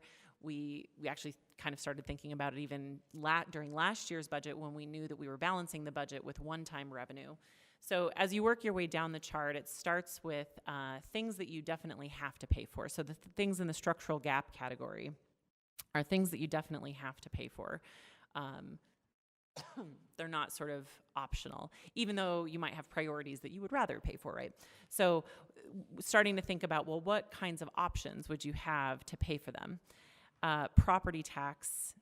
So the other part of the sheet is the tools. So first you have your costs on the left, and then you have your tools on the right. And your tools are a way so that you can see if the tool has a maximum ability to sort of address your need. So let's say your need is $5 million to address the one-time revenue that was used to balance last year's budget. Property tax could do that fully. If you were to increase property taxes $5 million, that would address the need. Additional sales tax option, that would address that fully. Fund balance, if on the other side of the scale, could address some of that, but because fund balance is a one-time funding source, it can't really address it fully. There's also a question of whether or not you have the amount to fill that need. And then budget cuts elsewhere, kind of in that same category of that would balance it this year, but that wouldn't take you long-term to fix your need. Additionally, you can't use all of these funding tools all the time, but we'll get to that in a later slide. But are there any questions on the detailed chart? I feel like I'll get down a rabbit hole if I start going through the whole thing. So maybe let's. Yeah, I'm sorry I No, diverted you're okay. you. No. It's good to talk about it, and I didn't have a clear plan of when I was going to bring it up. I just carry it around like a bunny. So going down the list of needs, new streets is something that we just talked about. Property tax is a filled-in check mark because you can address your full need for new streets with property tax. Same thing with sales tax. Budget cuts elsewhere will help you get some new streets, but not fill your whole need because obviously you're not going to cut, your whole city budget. Same thing with fund balance. So this is just a way of going through in kind of an abbreviated form of all the funding tools that we sort of have at the top of our head and some of the needs that we have at the top of our head, and trying to match up where do tools and needs kind of match up so that we know where we need to start looking. And what you'll see kind of pretty quickly in the chart is that property tax and sales tax is really where it's at. They're the most flexible tool. They can address pretty much anything. They can address it on a long-term basis in a sustainable way. But obviously you're not going to raise property tax to address your, $90 million of funding needs. And that's why, even though these other tools might not fully address your need, you keep them on the table, because otherwise there'd be way too much of a burden on your property taxpayers, or, conversely, too much of a burden on your sales taxpayers. So back to the PowerPoint for a minute. This slide is intended to just look again at aligning, based on the tool, who is it that pays, and sort of having that gut check of what are we trying to accomplish, and making sure that we're thinking about who pays. And one that I like to highlight is the general property tax increase, where all Salt Lake City residents and businesses pay, except for tax-exempt properties, versus, for example, the one on the right that says SAAs or BIDs. Those are business improvement districts or special assessment areas. The people who pay in that case are the people directly adjacent to the project, the SAA. So if you have something that has a very specific impact to a very specific group of property owners, that is a very good tool to use, because then it doesn't spread the burden on the whole city. The whole city, you're looking more for things that benefit the whole city. So we haven't used SAAs successfully since in the last few years. State law in Utah is set up to make it a deliberately difficult process. I think the city has sort of a high burden of convincing. It has to convince 60% of the property owners, I believe, to support the concept. And our most recent one, we did not achieve that goal, which was North Temple. We tried an SAA for North Temple. So I think there's a feedback loop there that sometimes those adjacent property owners aren't immediately excited to pay more property tax just because they're getting a nice project. So that's just something to consider. Do you have any questions about that? No? Doesn't look Okay. like it. So let's skip to what we call the pothole chart. Let's see. And it's in your, it should be in your packets. And this is, again, just to try and Page illustrate. 17 of 20 on the electronic packet. Okay. Take your word for it. This is just to illustrate the concept of needing all of your funding tools in a way to fill your funding need. So if you know your need is 20 million ongoing, you fill some of that with bonds, you can fill some of that with sales tax, maybe some of that with property tax, some with impact fees, some with transportation utility fees. And then if we go to this other chart that shows our magnitude of needs, all of the needs. So what we wanted to do was look at, and I'm realizing a fatal flaw here, and the screen is not oriented this way. But if you guys pull it up, stacking all of our needs on top of each other, knowing, what is it that we need to accomplish. You're in the $84 million range, but really you're probably more, because transit master plan implementation and housing, those are sort of an upwardly scalable goal. So knowing that you have that many needs, how are you going to accomplish each need? So what we thought we would do is look at like public safety, for example, and start to stack the funding tools for public safety. What we have here is things that aren't eligible for public safety, like bonds, not eligible for public safety. SAAs, not eligible for public safety.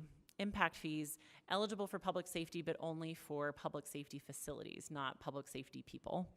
And transportation utility fees, also not public safety. But we put all the other ones on there and tried to have a sort of order of magnitude of, your fund balance gets you this far, your budget cuts get you this far, but your sales and your property tax get you farther. So hopefully that's a little bit self-explanatory. And let me Yeah. just, for clarification, The 12 million number, and probably the numbers that we're going to see on the next charts, are coming from the subtotals on the big mega document, right? Right. Okay. Right. And which some of these pieces have been decided, and some of them are yet to be discussed. Totally. And I would say that they're all in the realm of what I'd call a placeholder. So, you know, there are best estimates right now, but even the numbers themselves are sort of subject to change and refinement. And Okay. we just wanted to get a sort of ballpark estimate of what, you know, what we were talking about in terms of order of magnitude, so that we could figure out, would a budget cut fit that need, or do you need to talk about a more serious funding tool? Thank you. So the other example we came up with was housing, which is a little bit more amorphous. We had a goal of $5 million, just to sort of pick a number on an ongoing basis. And you could do a little bit of fund balance, but sales and property tax is really your biggest one. Bonds, we listed as not eligible, but we're doing a little bit more research with the attorney's office on that, and that maybe if there's a way to focus it narrowly, a lot of us hear about the Salt Lake City Seattle housing bond, and so we're wanting to understand a little bit more about the mechanism they use to actually do that, because we're not really clear how that works without the city owning housing. So with that in mind, what we thought we would do is a little craft, and maybe ask you guys to do your own funding thermometers. There's markers on the end of the table, and I was hoping that James was going to be sitting there, because he was part of passing out markers, but I'll go, let's see, maybe could you pass out markers? We got them. Oh, you got him. Oh, got 'em. see, there you go. And we don't need to belabor this point, but just to have Just an idea. credit Robin and not James. Okay, thanks to Robin. So that you guys, I mean, you can set your own goal, you know, based on the sort of wet blanket sheet. You know, if it's mostly public safety, or if it's mostly infrastructure. Oh, I should point out that the sheet that you guys have in front of you, the highlights in blue are, the long obsessive list of things. The things that are highlighted in blue are the things that you guys decided are priorities at your last retreat. Obviously, everything's important, and so we didn't want to forget about everything else, but if you wanted to focus on those. And then based on your conversation, we would just keep track of sort of where you guys seem to be focusing around. You want us to craft right now? If you want, we don't have to, but. I would want to do one for streets. Okay. If I could, while you're crafting, the bottom line here is that with all of the revenue sources that you have within your ability to enact, you still cannot meet the ongoing needs of the city in these various areas. Yes. Yeah. So, Cindy, yeah, thanks a lot. Can I say that in another way, and you can correct me if I'm wrong, that we could do a sample scenario here just for the structural gap that we're looking at, that doesn't necessarily touch our priorities or the streets need or anything like that. But there's about $8 million is what is on this list. I don't know if you're going to hear more updated information later. You very well might. So the financial conversations we're having actually get deeper and deeper into a hole as the night goes on. So, yeah. Madam Chair? Yes. One other idea would be to look at what our current budget is and figure that amount out, and then having us prioritize if we do supplemental money. So whether it's the sales tax, whether it's another bond, whether it's the transportation utility fee, that whatever sample funding we're coming up with just deals with that extra money rather than trying to reallocate the money that's already spent, essentially. Does that make sense? yes, I think so, but there's an eighth of the money in the structural gap scenario that is one-time need. And maybe tiny bit. Yeah. It's difficult because there is a structural need that you guys will need to spend some of that new money on, right? So at a certain level, you'll have to find new money or cuts to fill that structural need before you start to identify what new things, you want to spend the money on. And really the intent of this conversation was to give you guys an orientation for the relative scale and options for the different tools, so that as the conversations progress, when we talk about a bond, it's great, it's an interesting idea, it can't pay for the 50 police officers, for example. And so just kind of keeping that in mind. Or a transportation utility fee, great idea, interesting idea, can't pay for all your streets needs. And maybe it's just a follow-up conversation where we need more specific numbers to each of the tools that would help you guys. I don't know if that would be helpful, but however you want to. Cindy, did you want to say something? Just to recap that, someone just tuning in for part of this conversation could perceive that the city has resources, funds, that they're just trying to decide how to use. The reality is that the city doesn't have adequate money just going forward into this new budget without either making cuts or adding a new revenue source. And with all of the needs that we're talking about, even if you added several new funding sources, the council and mayor would still be balancing the various needs, whether it's streets or public safety and those types of things. So there will still be a lot of difficult balancing. So not every, as Jennifer was saying, not every street would get fixed. We still wouldn't get to the number of police officers that would be ideal for a city of our size, that type of thing. So just want to be clear about.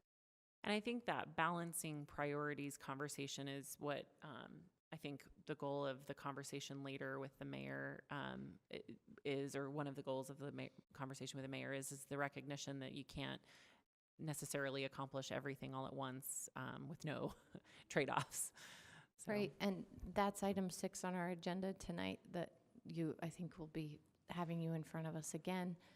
But it's appropriate that on this list that we have up here that the structural gap is at the top and that our priorities happen to fall below that, because that reality is that if we adjust nothing and we add no new revenue streams, we cannot balance our budget this year. That we're at least $8 million short, right, for this upcoming budget.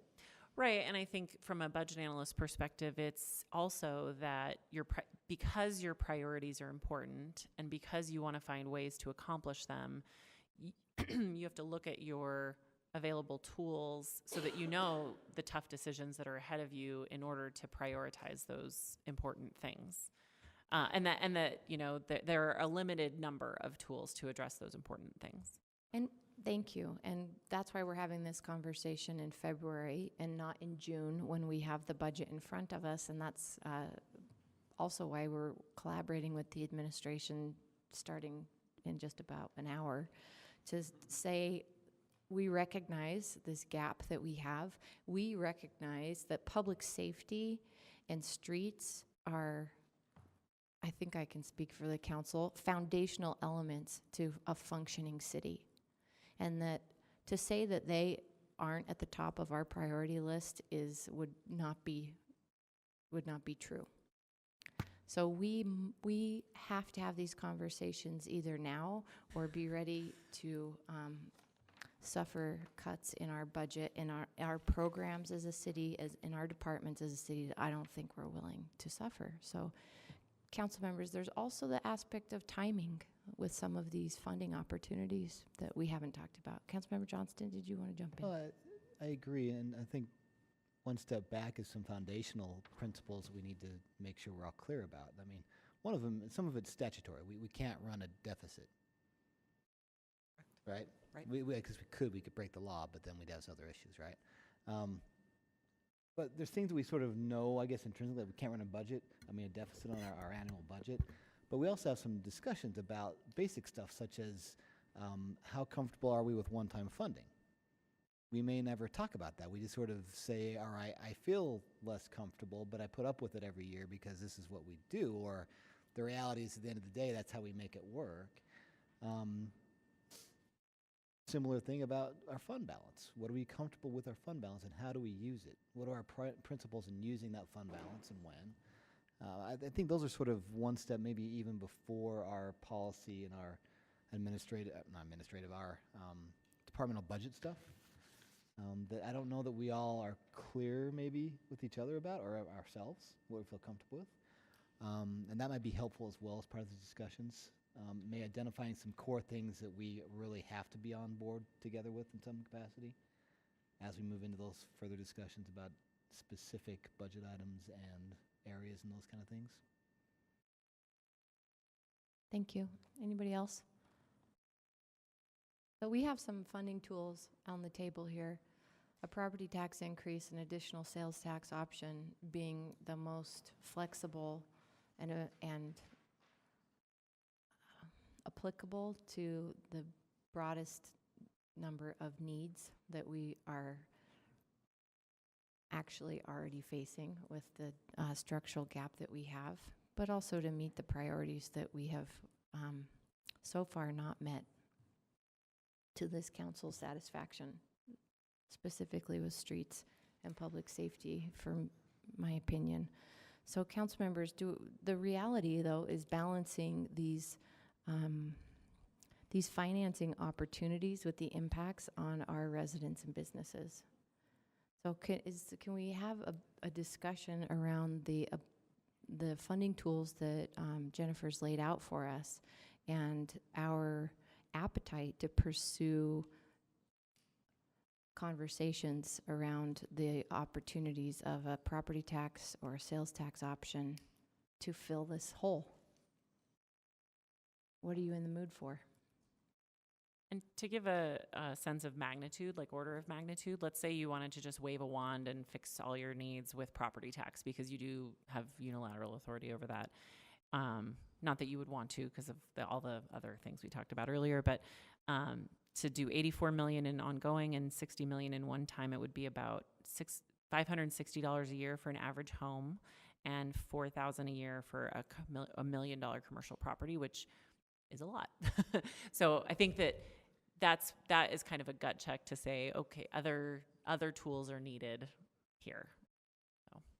Yeah, you don't ever have to say that again. Okay, 'cause we're thank not you. going there. We can delete that slide. Yeah, Councilmember Wharton. Do we know, with the sales tax option, approximately how much that would bring into the city? How much would it be? We do. I was going to present that at 6. Do you want me to tell you now? I just want to know the number. Between 31 and 35 million. And the mayor has talked about a general obligation bond opportunity that could be on the ballot this November. And can you give us some quick numbers on that? We've discussed about an $87 million bond, just because it holds pretty close to neutral impact for the residents of Salt Lake City, approximately $5. And you have to take into consideration $5 a year. A year. You have to take into consideration when we bond for that. So we're not going to bond for the whole $87 million up front. We will probably bond over a 2, 3, or 4-year period. So there are some places that they're not going to receive any type of impact because other bonds will drop off. So it could potentially be maybe more than that, so we'll have to discuss that. And just to make a quick clarification on the mechanics of that, the voters would vote on it once, but the actual issuance of the bonds would roll over time based on how you can spend the money. So the voters wouldn't see when the voters approve a bond, they don't actually see the increase in their property taxes until the city actually issues bonds. So for example, the Leonardo project was delayed many years before voters actually saw an increase in their property taxes just based on the delay in issuing bonds. So I think that's why the 2 or 3 year rolling thing. It wouldn't be a vote every 2 or 3 years. So. And can you speak to the timing component of a bond that would be that may be on the ballot in November? Because there's a lot of decisions that need to be made beforehand, and also the specificity required of geo bonds. So what might we be tying that money to, and how specific do we get? I don't have that information off the top of my head, but I do have that I don't mean for information. you to say what it would be spent on, but how specific do we need to be in the bond law, language? The law requires the city to be very specific. Marina maybe can answer that. Talk about it. Hi, Marina. Will you introduce yourself, and then you can dive in.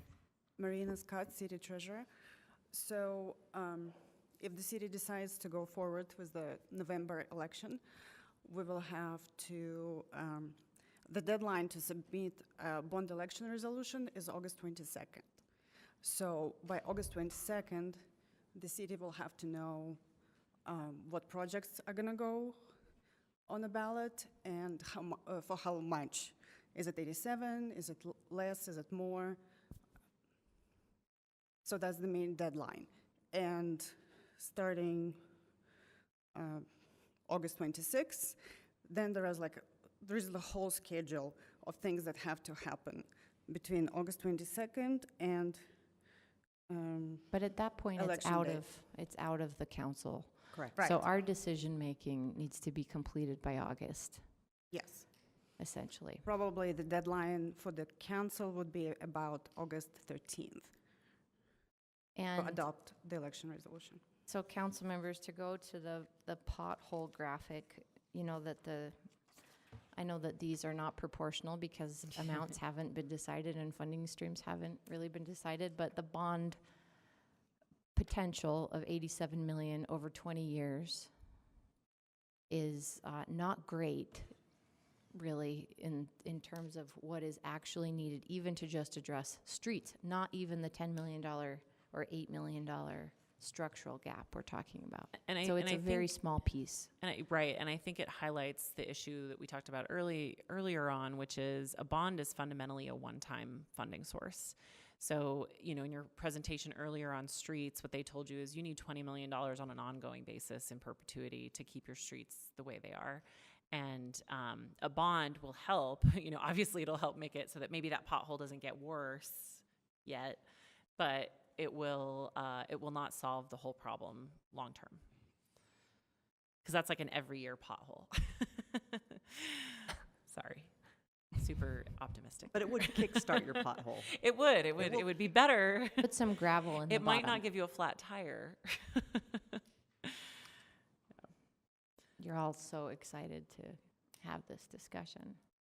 But the reality is we're on a time crunch, people. So, Madam Chair, just some clarification. So are you looking from us to have a discussion today about which funding sources we want to explore, or the items that need to be funded? How do you see this Thank you. discussion going? Thank you, and I'm sorry that I didn't give more clarity. No, it's okay. I recognize that with the GEO bond and perhaps with the sales tax option, that this isn't a conversation, these aren't conversations that we can put off till next year necessarily, and that we want to build in ample time as much as possible for our public engagement with whatever processes we decide to pursue. So my hope is that we start to say, these are the revenue tools that we are interested in talking about in our next work session opportunity, so that we can begin public engagement where necessary as soon as possible. All right. And also that we can meet deadlines for the bond opportunity. And No, I appreciate that, and I think it's really good to have the discussion as early as we are. So if you want me to jump in, I sure do. telling you where, where I think, we ought to be spending some time and. yes. I do think that we have a very unique opportunity to look at the sales tax. While I am not typically a proponent of sales tax to fund, ongoing needs like this, I do think that this is a rare tool that we have to utilize that spreads more of the, it spreads it across more of an audience than say our property tax does. When we have 43% of our property in Salt Lake City that is tax exempt, we already have a we've put a very high burden on our residents and property owners and business owners. Sales tax, while it is a regressive tax, is a way that we can start collecting revenue from those who are entertained in Salt Lake City, those who work in Salt Lake City, and those who come downtown to shop and do whatever else. So for that reason, I think that the sales tax is really a tool that we ought to move forward on sooner rather than later, understanding what that there are inherent issues with sales tax. I do think that this is a unique opportunity that we ought to be looking at. The other thing that I think we should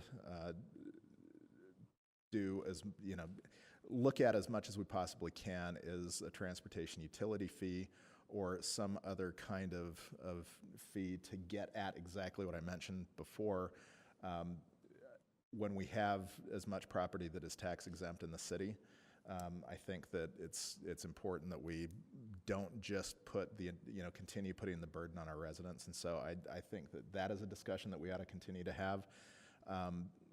While the property tax is the easiest, and I say easiest because it's what we're the most familiar with, I think at this point I'm not supportive of really looking at that right now. For me, that is going to be a worst case scenario that none of the other stuff that we look into is going to work. But I think that ought to be the last thing we go to. I think if I were to prioritize it personally, I'd say let's look at enacting the sales tax option that the state's provided us. Let's look at a transportation utility fee and to see if there is that possibility of moving forward with.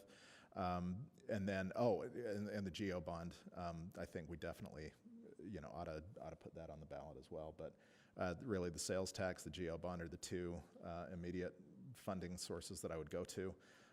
Research more about the transportation utility fee and not touch property tax unless we absolutely have to.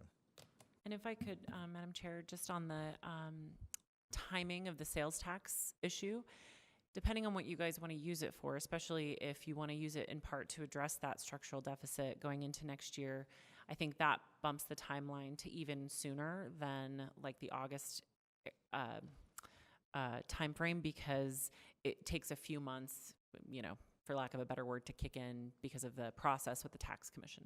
So, yeah, it'll probably take 4 to 6 months. That's today. That's today. No one's hair is on fire yet, but I'm feeling flames. Thank you, Councilmember Luke.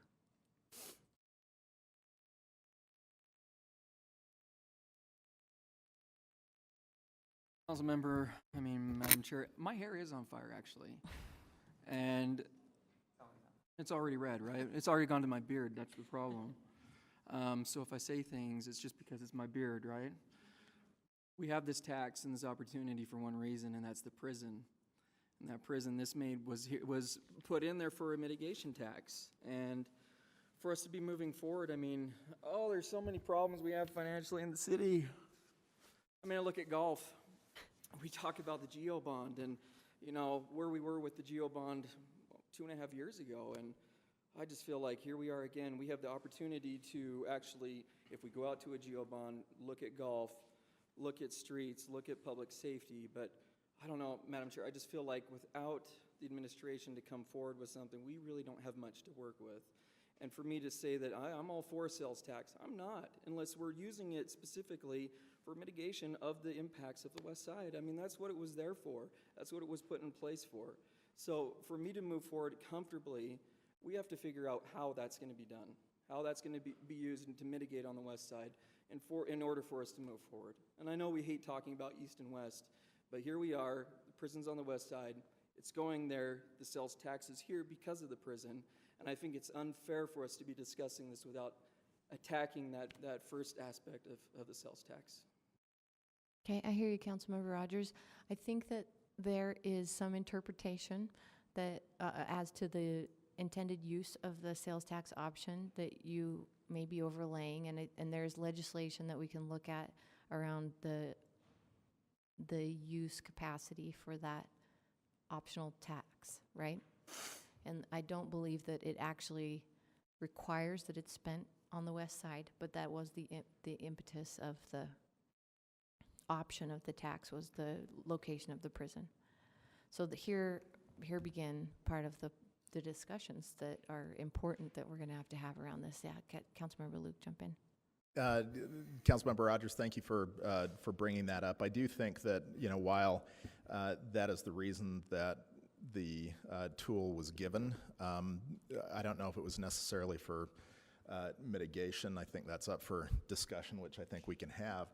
But I do think that as the city, it's important that we look at what the overall impact is, because it's not just an east versus west.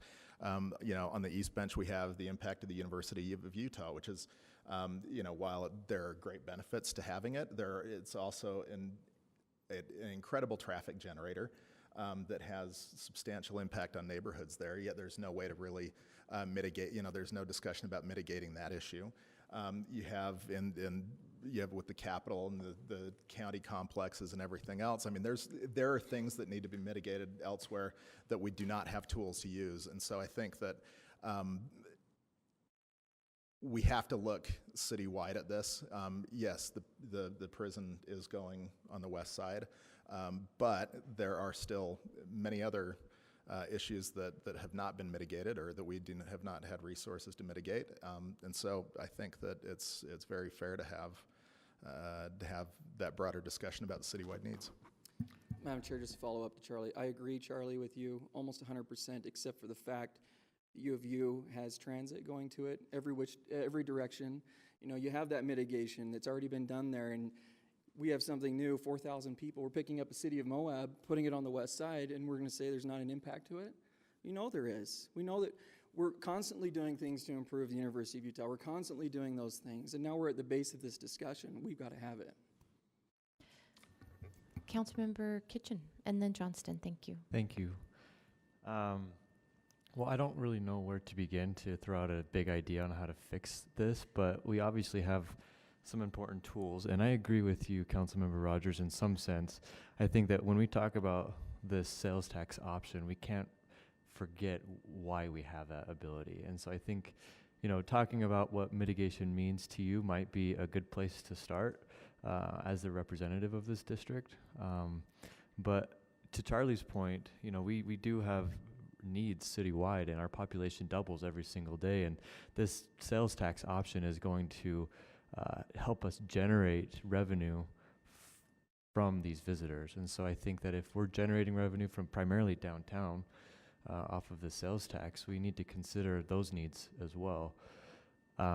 So when I look at this list, this draft of funding needs,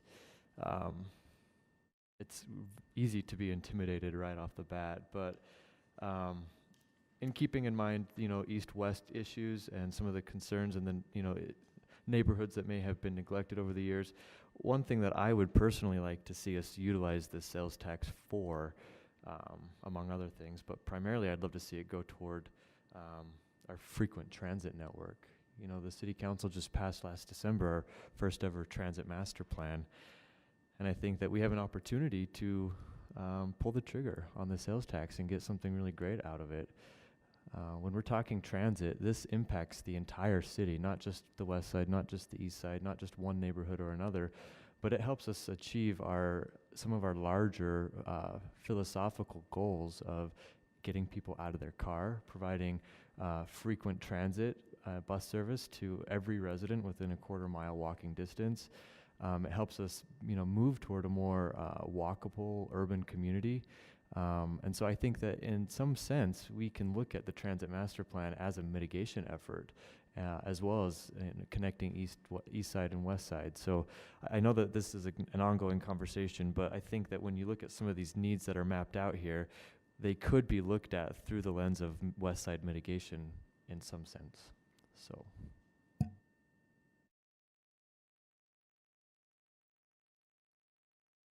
I don't disagree with what's been said. In my head, I'm thinking a little earlier on in my priority discussion in my head. The funding is set to help us achieve certain goals. We're trying to figure out what funding to use, but we have to figure out the goals first, right? And in my head, I'm looking at this flexibility chart, and I'm saying, all right, well, which of these do I think is a core thing that I think we need to focus on? Whether that's through a property tax or sales tax or current budget or whatever it is, right? And I just go through and look at transportation is a big one for me, right? And that means streets because buses go on streets. Mass transit, master transit plan, right? It's in my head, it's the same discussion in a lot of ways because we can't look at our maintenance and our streets and our wear on them without the volume of traffic and how we're handling that piece, right? So that's a big piece. And to James's point, yeah. But I'm just thinking about in my neighborhood in Glendale or Poplar Grove, it's great to have a circulator bus within my neighborhood, but it doesn't get me where I need to go. I can do that on my bike. I can't get to the U very effectively, though, up the hill, right, or LDS Hospital. So when I think about implementing a master transit plan and focusing, say, on the west side, I also think about where am I going to go, and that means I have to go to the east side. I have to go to downtown. So I think we can hit multiple things in how we implement these things without pitting one side against the other. But I'm concerned that we are, I want to make sure I'm looking at number one, our base budget. Are there places are we doing things in our budget that are not core to our priorities? And having that discussion is part of what we're doing. I think our core budget's got to be addressed initially. And that includes fund balance. I don't think using sales tax or anything else for a fund balance is probably the best idea. I think it should be a core piece of what we do. And so that's first thing. I want to make sure we're clear about what are we doing as a city, and is that core to what we're doing, right? Public safety, streets, or transportation, parks and open space, economic development or cultural stuff, whatever we define, right? Housing. I want to start there, and then it's nice to sort of back into this chart and say, all right, here are my priorities, and here's how I can do it. And that's where I think my thoughts about a bond or a sales tax come in, and saying, well, I don't want to just assume that the bond is I'm going to use. I want to make sure that I want to do something for the city, and then that's a tool that'll work for it. Does that make sense? Versus go in and say, look, I've got a bond and a sales tax. We should use those because we have a gap, and then figure out what to use them for. I think I'd rather have the discussion about what do I want a core as a city do, and then figure out which of these tools is going to fit each one of those. Does that make sense? So when my priorities, I say, like, I got master transit plan and streets. This is how I can fund those things, right? And I know property tax and sales tax does all of them. Public safety, how do I do that? Are there different parts of that? Because there may be grants as well we're looking at and other types of mechanisms. And other things we'll have to talk about, but that's where I'm sort of going with this, Madam Chair, if that makes some sense. So I'm starting with a different place than maybe just saying bond and sales tax. Let me see if I hear you right. We've made some assumptions that we aren't looking at tinkering with, so to speak, the existing budget. I think we recognize that there's 85, 90%, maybe Mary Beth has a different percentage of the existing budget that is, it's staffing, it's critical programming, that we really can't walk in there and turn some levers and come out with the funding needs that we actually have. Even the structural gap, let alone streets improvements, et cetera, right? Transit implementation, police support. But are you saying that there may be some wiggle room in the existing budget where we look at what we're already spending money on and see if we're fulfilling our core values, so to speak, as a city? Yeah, so in the coming years, in the next 5, 10, 20 years, if we use sales tax or bond, that becomes part of our base budget, right? Yes. So 10 years from now, our base budget is including all that. 10 years ago, our base budget didn't include some of the things we're doing now. I want to start the discussion now so that 5 years from now, we're very clear about exactly why we're going to look at a sales tax or a bond. And it aligns very, very specifically with our core missions as a city, what we're doing. I'm not saying going into our budget and going zero-based budgeting this year. We're to say we scrap last year's budget completely and just pick out the areas we're going to fund. But unless we're willing to sort of be very clear and disciplined now, our base budget in 5 years is just going to be bigger, and we're still going to have the same issues. So might it be a path to success that you're talking about for us to say, let's say we make a decision about what level of road conditions we are comfortable with in 5 years, 10 years, 15 years, and that when that objective analysis by the Ghostbuster truck drives through every 5 years and says, look, folks, we've dropped below where you've said is an acceptable level. Is that an example?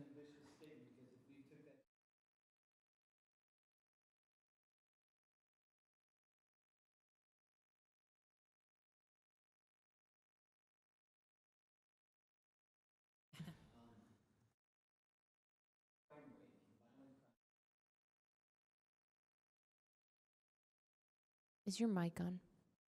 Sorry. Can you repeat everything you So- just? I want 75% of our roads to be at this level in 5 years or 10 years, right? It might be what we presented right now. I want crime to be at this level in 5 years or 10 years or 2 years, right? You can take this across the board to all the services we do. I want our parks to be maintained at this level in the next 3 years, right? Now, and then I back in and say, is that even reasonable with the amount of money we have? Because we know our amount of money, right? And we align that with the new funding coming in because this is a base budget going forward. Now, it's an ambitious thing, I admit. I don't know that we can do that for the entire budget and say, here are our specific objectives, but do we pick a couple of core ones, like our priorities, 2 to 3? And do we go and say, this is the threshold we want to hit and start this as a template to use in our coming years? So you're saying, I'm really working here to get this, Andrew, but that you're bringing the priorities discussion, the priority budget discussion right back to us, and I'm glad you're doing that. That with whatever new, besides the structural gap, whatever new opportunities we look to fund, whether it be streets or transit or police, that we tie a measure of success to that new money. I'll give an example. So if my priorities are, I want the fund balance to be at 15% this year. I'll make that up. Maybe 12% and 15% the following year, whatever it is. I want our streets to be on a trajectory to hit the goal of 69% fair or better in the next 10 years. And then public safety, I'll make up something, but I want the crime rate to hold steady and not increase. Right? Those would be 3 examples that I would use this year because they may all entail new money. Or 2 of the 3 may have new money, and then we hit that with that. Okay, so I see, I'm hearing you. Thank you for working through that with me. And I think that those are aspects of maybe next future discussions when we get to deciding what revenue we're willing to consider new revenue and which projects we want to tie that to, that we can talk about some measures of success, or we'll come up with some better language. I think we all agree. I think we sort of made the mental leapfrog to say we need more revenue for these things. We haven't said those things are, publicly at least. And I'm sort of backtracking and saying what's part of me going in the background of our minds, saying in each of our heads we have certain things we want to do with this money, right? We just haven't said them publicly, and I don't know if that's where the discussion goes, Madam Chair, because we've already sort of maybe crossed Well, that. this list is public, and if there's something that isn't on here, you should bring it up. Please send it to me. I will add it. Okay. Council members, anything more? I'm going to do a recap, and you can correct me if I'm wrong.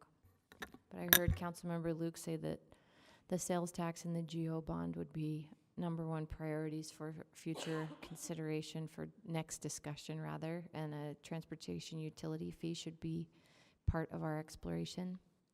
Councilmember Kitchen talked about transit funding and a frequent transit network, which is an item on here that we can at least get a beginning sense of the cost on, is paramount for you in these discussions. Perhaps also, I made a note, but I don't think it was attributed to you, around getting some reminder of and legal clarity on the sales tax option as worded by the state, so that we can help that to guide our discussions on West Side prioritization. Councilmember Rogers wants to address West Side mitigation, and I think our next discussions, Councilmember Rogers, and to all of my peers, are around if we want to prioritize West Side funding, then what are the projects and what does the mitigation look like for something that isn't here yet? And did I miss anything? Oh, Councilmember Johnston, streets and transit. And I like that you recognize that if with the West Side component, that simply investing in streets and transit just on the West Side doesn't actually serve any population, because you actually need to leave the West Side occasionally and go other places. I don't have to leave at all until I come here, but. And you bring up our base budget considerations around new money. Yeah, this won't influence us this year perhaps, but I know that there are other needs in the city that haven't necessarily been cataloged effectively quite yet. Structural things as far as building maintenance and costs, those way that we don't have a full grasp on. And I appreciated the library this year saying in their budget and their discussion about the tax request of saying we've actually built in depreciation costs into our physical infrastructure needs. This is what's going to cost us in 10 years to replace certain things. Those kind of discussions are probably not ready for us yet, but in the next few years they might be. So this list would be, it's ever growing, a little longer. So part of the discussion for me would be in talking about budgets this year for the department, saying, do we have a sense of what your depreciation costs would be for your physical stuff? We know fleet, we know some of these areas, but we don't know a lot of them, and that'd be an interesting thing to get a fuller picture of what we're. Yeah, the administration has been working with public services, primarily oversees the assets that could be depreciated. For example, we have a placeholder right now of line 34 and 35 talk about CIP to 9% as a goal, and then facilities maintenance needs. In my mind, those are linked because frequently those are the kinds of things that happen in CIP, but acknowledging that maybe in future budgets it's more sustainable and healthy to have those deferred maintenance needs pulled out from the sort of competitive CIP process. So we have a mental placeholder on the sheet, just maybe not the right amount yet. That is something that we're going to be working on for this next budget, is pulling out those maintenance options out of CIP and it becoming a true CIP fund and having a maintenance fund as well. So you'll have two separate funds, so then you don't have them commingled and you know it's truly maintenance or truly CIP. Great, thank you.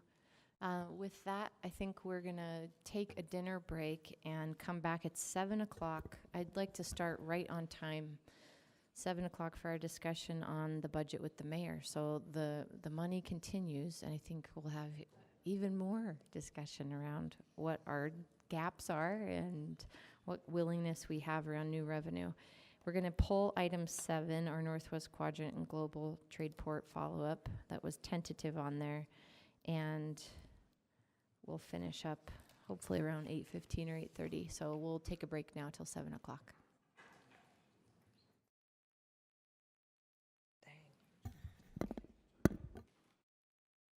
Love your slides, by the way.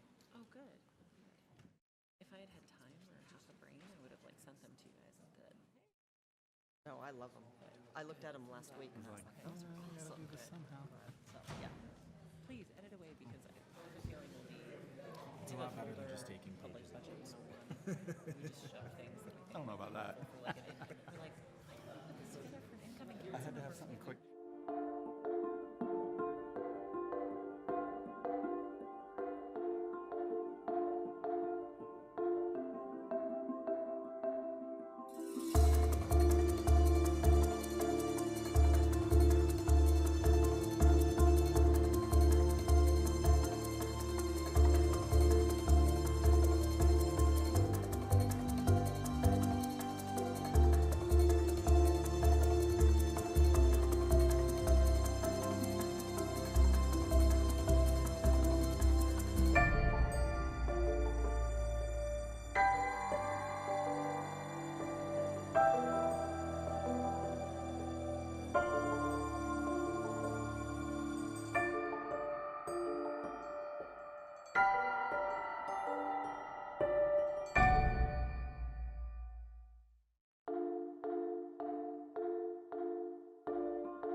Salt Lake City's Government Access Channel.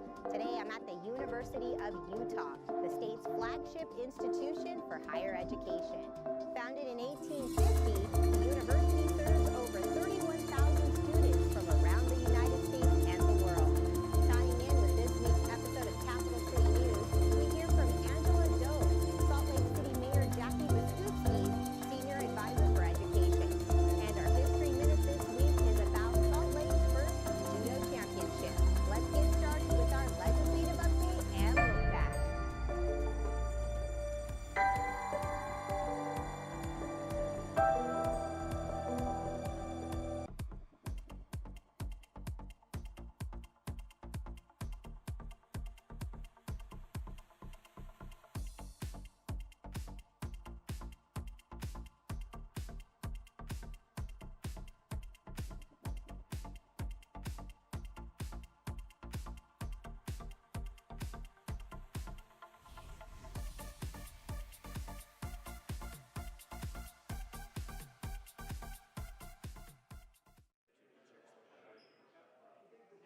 Our goal is to explain the building itself, to actually show the architecture, to show how we're working very hard to tie into the community, to make it safe.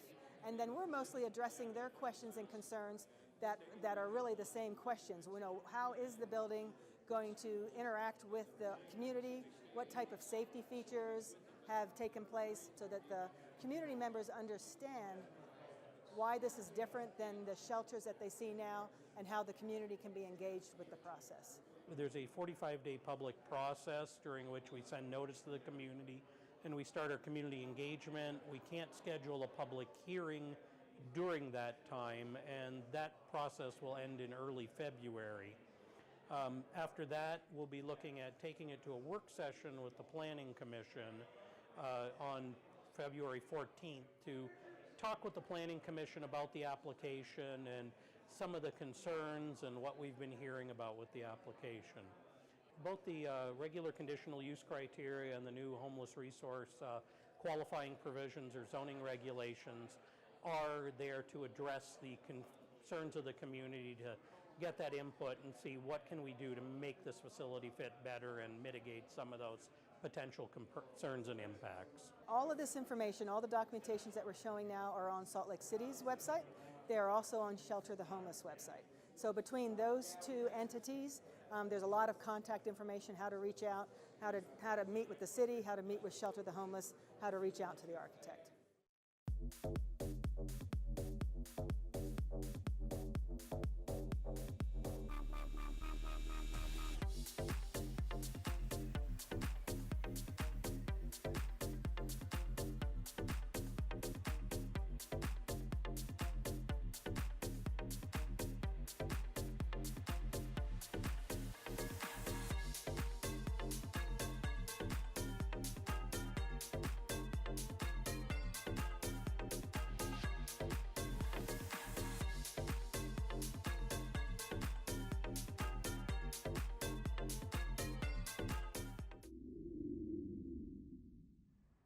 Access to a quality and world-class education is a top priority for Salt Lake City.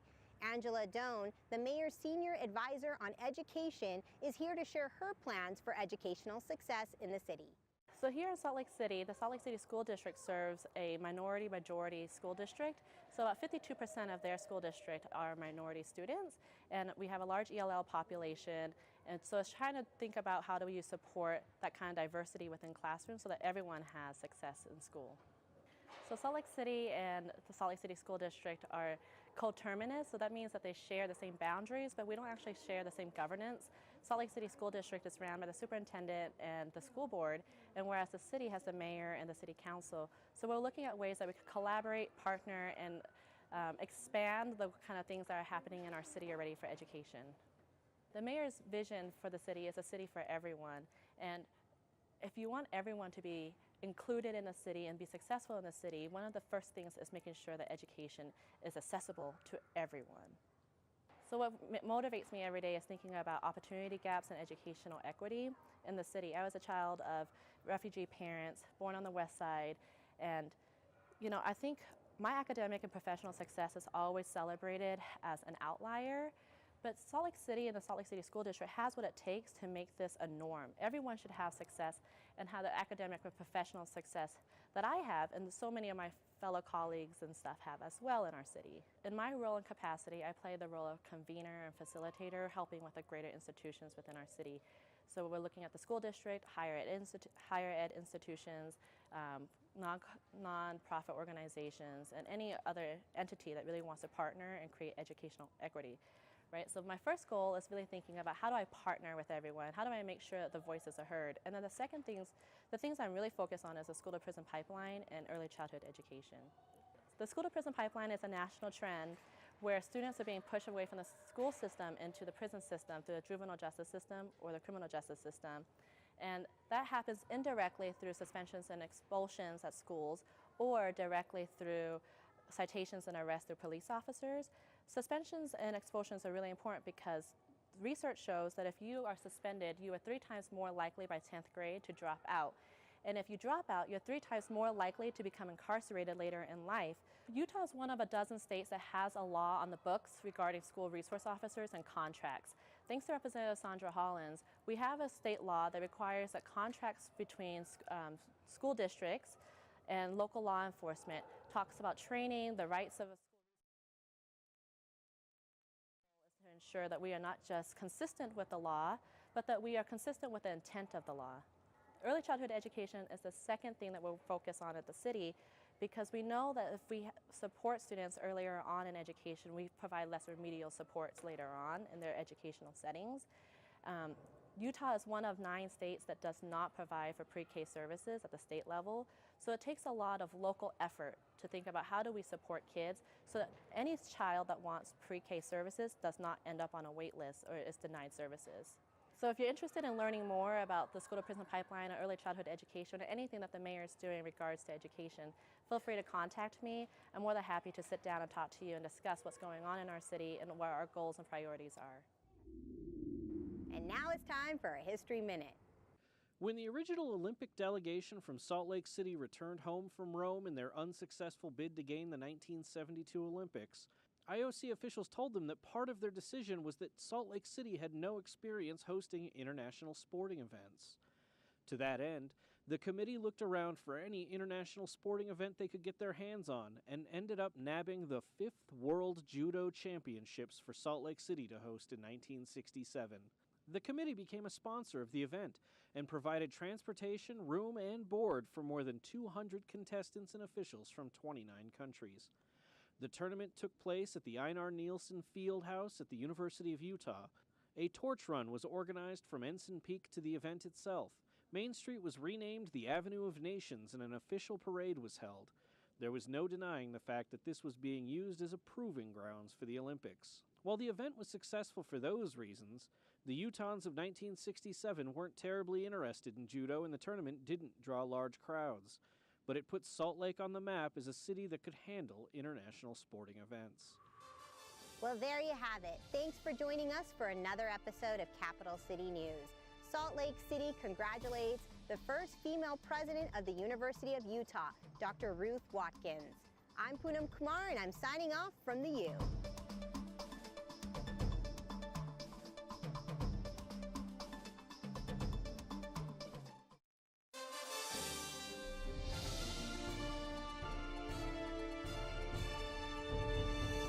Thanks for watching SLC TV. During the month of February, Salt Lake City is participating in the Clear the Air Challenge to help reduce vehicle emissions and drive down miles. You can help too by walking, biking, carpooling, or even using public transit. Be part of the solution and join the challenge today. On this week's episode of Capital City News, we hear from a local resident about his journey to compete in the Winter Olympics. And our History Minute is about the haircut wars of 1917. Let's get started with our legislative update and look back.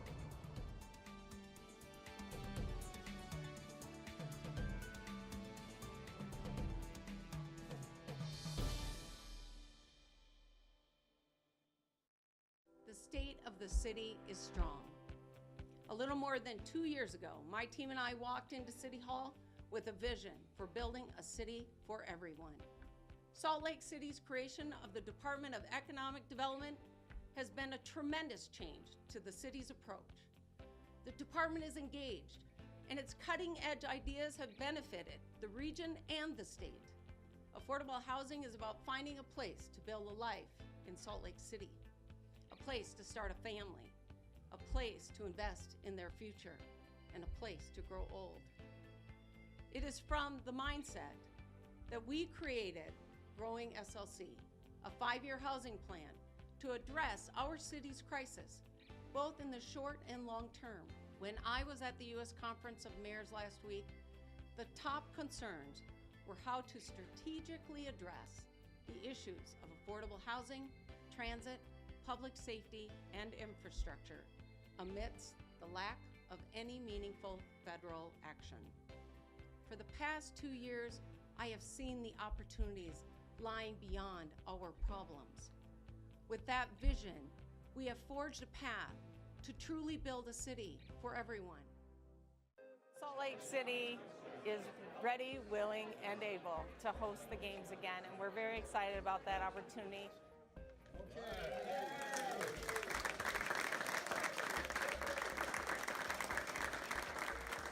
I am very excited and confident that the work that has been done to lay the groundwork for a potential another bid is what we needed to get off the ground to really pursue yet another extraordinary experience for Salt Lake City, for the Olympic family, and for the state of Utah. And I look forward to potentially getting a new coat. So. There's no question we have the Olympic fever here in Utah and in Salt Lake City, and people want the games to come back. They want to volunteer. They want to be a part of that Olympic family again.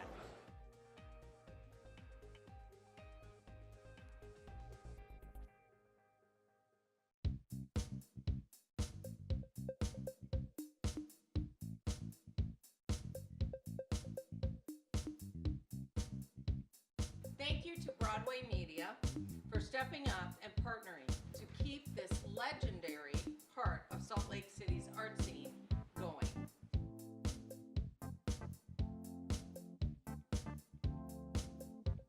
So thank you to both organizations for bringing this together and for not having us see a sunset in the twilight.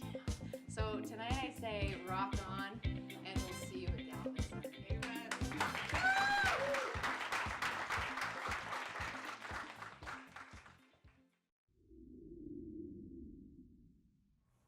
As the world tunes into the 2018 Winter Olympics, so will Salt Lake City as we cheer on our very own local athletes. Salt Lake City resident Sebastian Uprimny shares his journey as the first cross-country skier in history to represent Colombia in the Winter Games. Okay, my name is Sebastian Uprimny. I'm originally from Colombia. I've been in Salt Lake City in this district for almost 17 years, always living around here. So I consider myself by now a Salt Lake guy. I came originally right before the 2002 Olympics, actually. I came to learn English. My uncles used to live in the Avenues. So I arrived here, I lived with them for some time. After the Olympics, I decided to stay here because I like the city, I like the area. Then years passed by, I got married, I got children. And 10, 11 years ago, we were looking what to do with my wife, and a business that was already existed called InLingua was for sale. So we got into business. That's been 11 years, and it's been great. So since then, we've been growing our business. It's a language school and translation company, and that's pretty much our story here. When I arrived here, so it was very exciting to learn about the Winter Olympics, and I had the chance to work with a European broadcast company.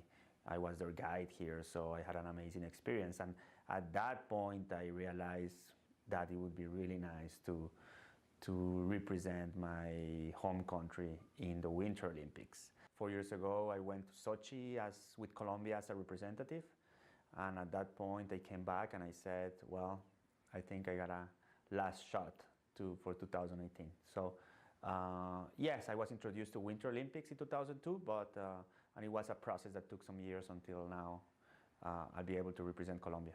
It's been amazing. I mean, it's very humbling at the same time. I mean, yeah, knowing so many people that is so excited about this. I mean, of course, I'm excited. My family is excited, but knowing people in your neighborhood, in your street,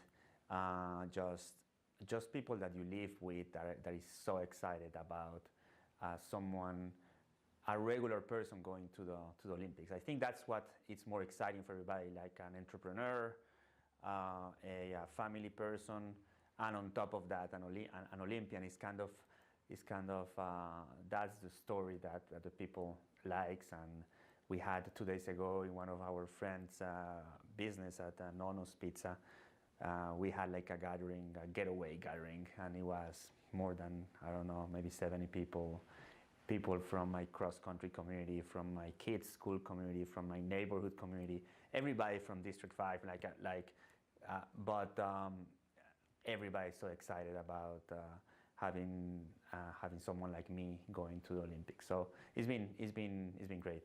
I wasn't expecting that, because you are training and competing here, competing there. It's not that I was announcing what I was doing. I'm going here, I'm going there. I just was trying to get the points and to put myself in a position. In January, 4 weeks ago, when I qualified and the people realized I qualified, I've been absolutely amazed about how much support and congratulations, and it's been very nice. We're only 4 athletes in Colombia, so it's going to be easy to spot me, fairly easy. So that's exciting, just to know that someone in your district, in your community, is walking as an athlete. On February 16th, I'll be representing my home country, Colombia, but at the same time, I'll be representing where I live. So I'll be racing on the 15-kilometer freestyle cross-country race. So it's exciting, and there will be some local news there, and they know where I live. They know I'm a Salt Lake guy. I'm a District 5 guy. So it's exciting to know that, and I know everybody in this district really lives and breathes Winter Olympics. So that's exciting to know. And now we travel back in time for our History Minute. During the 19-teens, a common hazing technique at the University of Utah forced freshmen to wear beanies to identify themselves to sophomores. Sophomores would target the freshmen and quite unceremoniously cut their hair off. This hair-cutting war went on for some time, but it always got worse as prom neared. Freshmen were terrified of having their hair cut off before the dance, and tensions were always high. The hair-cutting wars, as they were called, came to a head in March of 1917 when college president John A. Widtsoe heard a commotion outside of his office and came out to see 2 sophomores cutting the hair of a freshman. The college president came out swinging, punching one student, Gerald Lambert, right in the face. Another student lost 2 teeth in the ensuing brawl. After the row, Widtsoe called a mass meeting of students and told them that they needed to desist and devote their attention to the national crisis. Haircutting was soon banned on campus from that point, and it faded in popularity. Thanks for joining us for another episode of Capital City News. Tune in next time to stay up to date on all the latest. For SLC TV, I'm Poonam Kumar.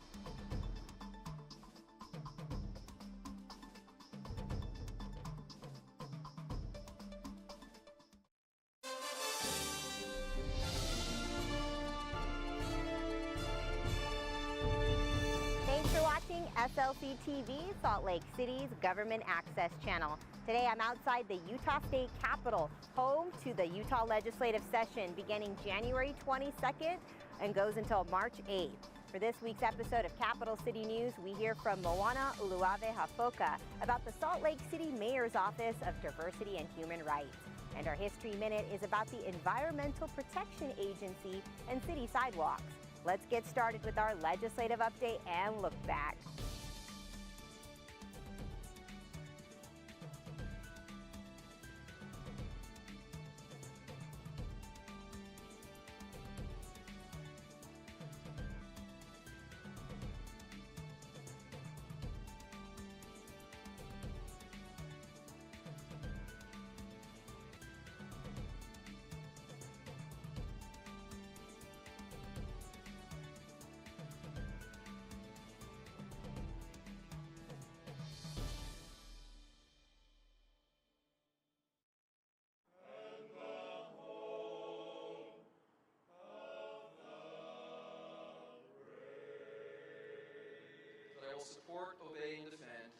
Constitution of the United States the Constitution of the United States and the Constitution of the State of Utah, and that I will discharge the duties and that I will discharge the duties of my office with fidelity. I knew we couldn't get through it. Congratulations.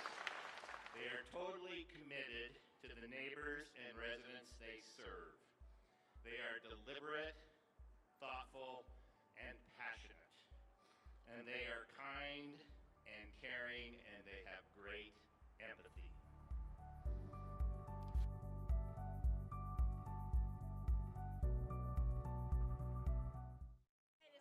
Dr. Martin Luther King Day is a day where we give service as a city, and we encourage our residents to engage in the community with service in whatever way suits their needs. So every year, Salt Lake City Corporation, the mayor's office, and some council members come out here to the Utah Food Bank. We pack boxes, we break down boxes, and we spend a few hours giving back to the community in this way.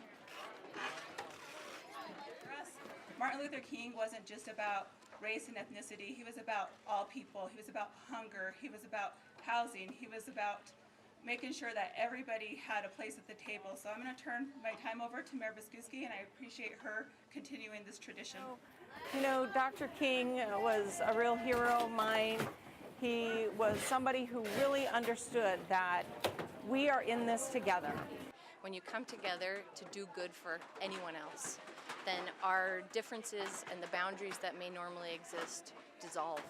And as we build a city for everyone, the work we do every day matters. We came in to do some real shifts and to create change. And those shifts are all on the heels of Dr. King's words, where we're talking about housing and helping people experience homelessness, and we're working on job creation for everyone. All of those things matter, and this is a day to celebrate from somebody who has inspired all of us.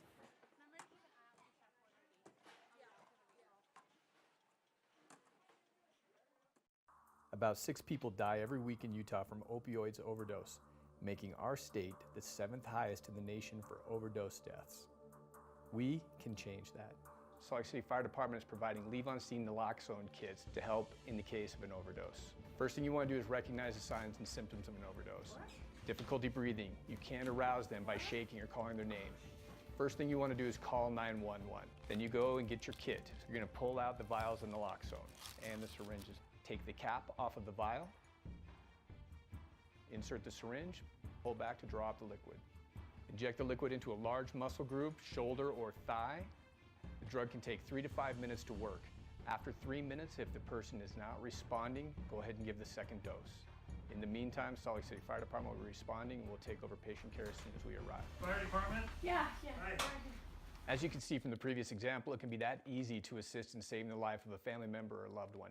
If you're at risk of overdose or have a family member or a friend that's at risk of overdose, you can get a naloxone kit from the Salt Lake City Fire Department, or you can buy one over the counter at various local pharmacies. More than 30% of Americans suffer chronic pain and have prescriptions, making them highly available and subtly addictive. In fact, nearly all opiate painkillers are just as addictive as heroin. For more information, visit opioidemic.org or download visual how-to instructions at slcfire.com or on our Pinterest page. For this week's interview, we hear from Moana Uluave Hafoka, Policy Advisor and Outreach Coordinator for the Salt Lake City Mayor's Office of Diversity and Human Rights. In my role, I, of course, with the policy advising, get to advise.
6 council members, so we're going to get started.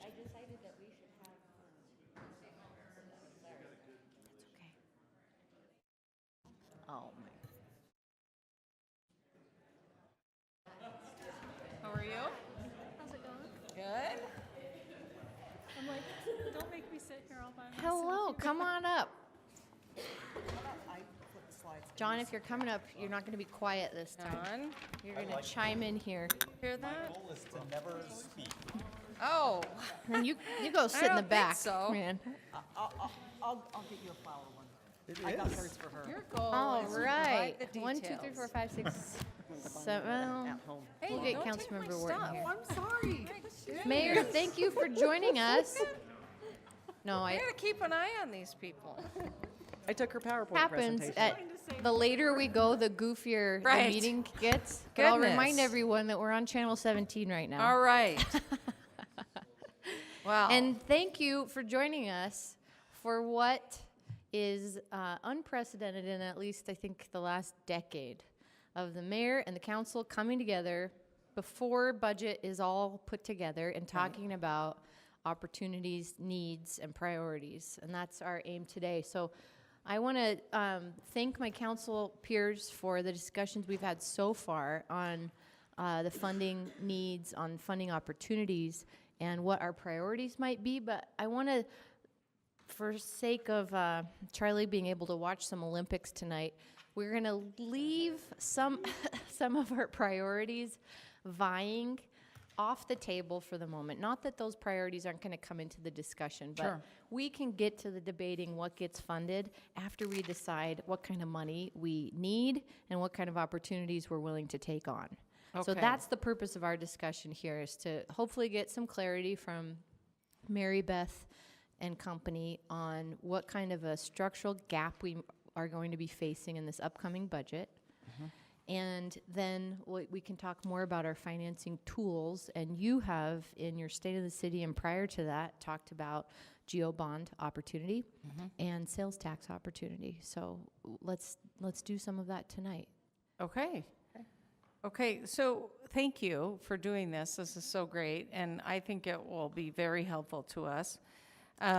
You mentioned the state of the city, and with those opportunities that you just mentioned, we have been focused on affordable housing, transit infrastructure, public safety, those things that really have needed some additional funding. And what we've pulled together are, I think what you will find are projections and opportunities within those, and then where we need to figure out our path forward. And so when I talked about the potential of a tax increase or the bond, we talked about it in the format of some one-time money to inject into our needs, which is the bond, and then the ongoing funding stream that we need to really define the future of Salt Lake City in a way that we believe matches growth and real opportunity. So I'll turn the time over to Mary Beth and your team, and we can walk through this together. So the first slide we wanted to go through is fund balance. You've seen the majority of this. But the last part on the bottom were the projected revenues and projected expenses. Those are the expenses that I brought to your attention at the budget, the last budget amendment, just so you're aware. You know, that will include some governmental immunity funding, that kind of stuff. So we just wanted to make you aware of that. That makes our fund balance sit at about 11% with all of those needs, if we come back with nothing else for the current fiscal year.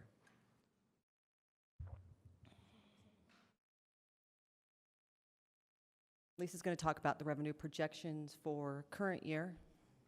So these are our current year revenue projections. As you can see, we're showing an unfavorable variance of about $2.3 million.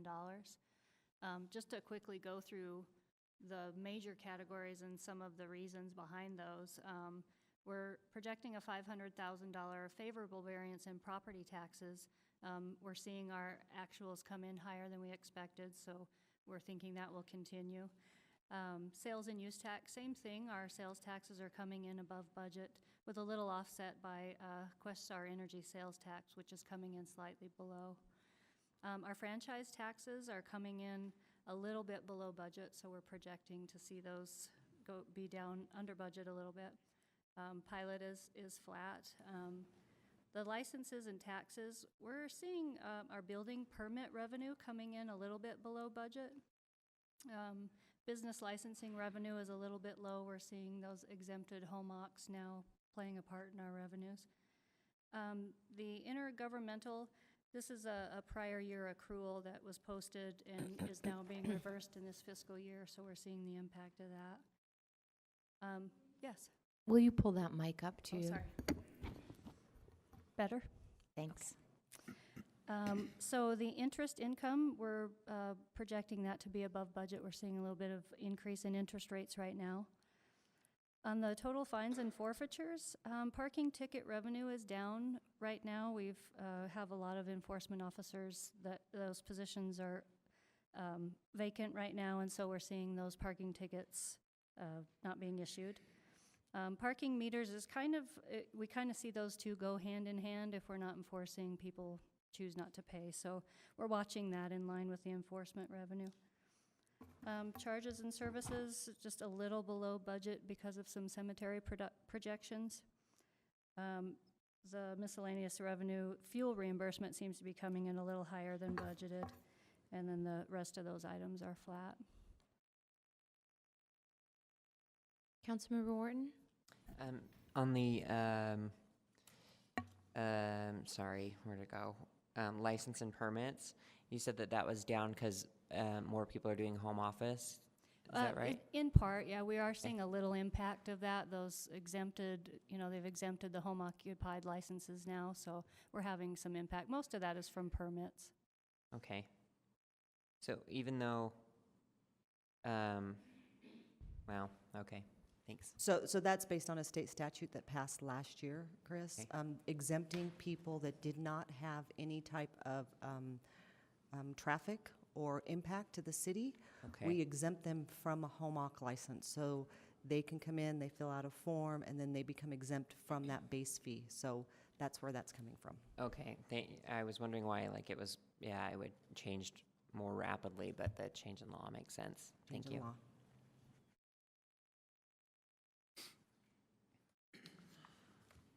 We were also asked to provide a little bit of detail on projections as far as expenses go. We asked each department within the general fund to provide us with some projections based on some high-level categories. And so the next few slides that you'll see are really those projections. And I would say it's a point in time, for each and every one of these departments. This is what they're projecting today, but that certainly doesn't mean that something might change that, either positively or negatively going into the future. A great big fire can certainly cause fire to go the opposite way. So just kind of watching those, and we continue to monitor those and make sure that we're going to come in on budget. John? Yep. Can I ask you a question on the expense projection, the previous slide? And I guess, and all combined there, are those variances that are favorable? Yes. They drop to fund balance. Yes. So at this point, all of those favorable variances would drop to fund balance at the end of the year. And so they are assumed in our second page of the packet in the fund balance projection of 11%? No, they're not.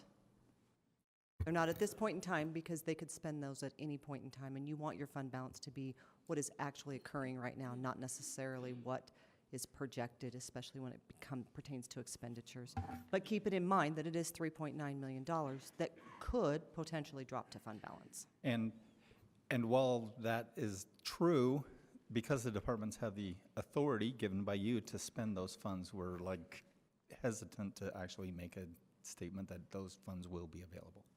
right? Many departments use some of the things that they're not using currently on personnel to make equipment purchases before the end of the year, things like that. So it's a more conservative way to budget, to not plan on it until you know that it's definitely going to drop. But as you can see, little bits in different departments adds up to quite a bit. And historically, it's been one of the main ways that the city's added to fund balance over the years. So. Yeah, we've added approximately $2 to $3 million every year in expenditures to fund balance.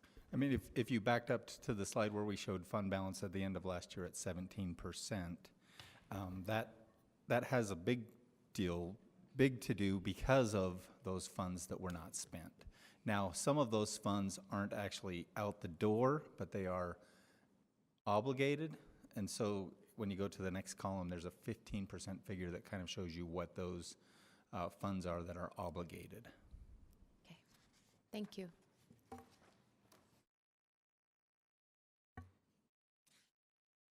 So one of the slides that Jennifer asked us to bring forward is the golf fund and show you what the golf fund looks like. Lisa and I just spoke about this, so this will be using $1 million in fund balance. That's why it looks like it's $1.2 million down, but it will be using $1 million in fund balance. Fine. But this is something that I know is interesting to you and to us, so we thought we'd bring this enterprise fund. The other enterprise funds we excluded from this discussion. Well, in part because we're not ready for those. Right. No, yeah. Not because we're trying to hide anything, but we're not quite ready. So that brings us to sort of our preliminary mayor's recommended budget. This is sort of where we're sitting right now based on our projections and then department requests. So you can see it's pretty much a flat budget from last year to this year. A few of the highlights I can go down through here. In property taxes, we're projecting a $1.9 million increase in the judgment levy, $1.3 million in real property tax on new growth based on the certificates of occupancy.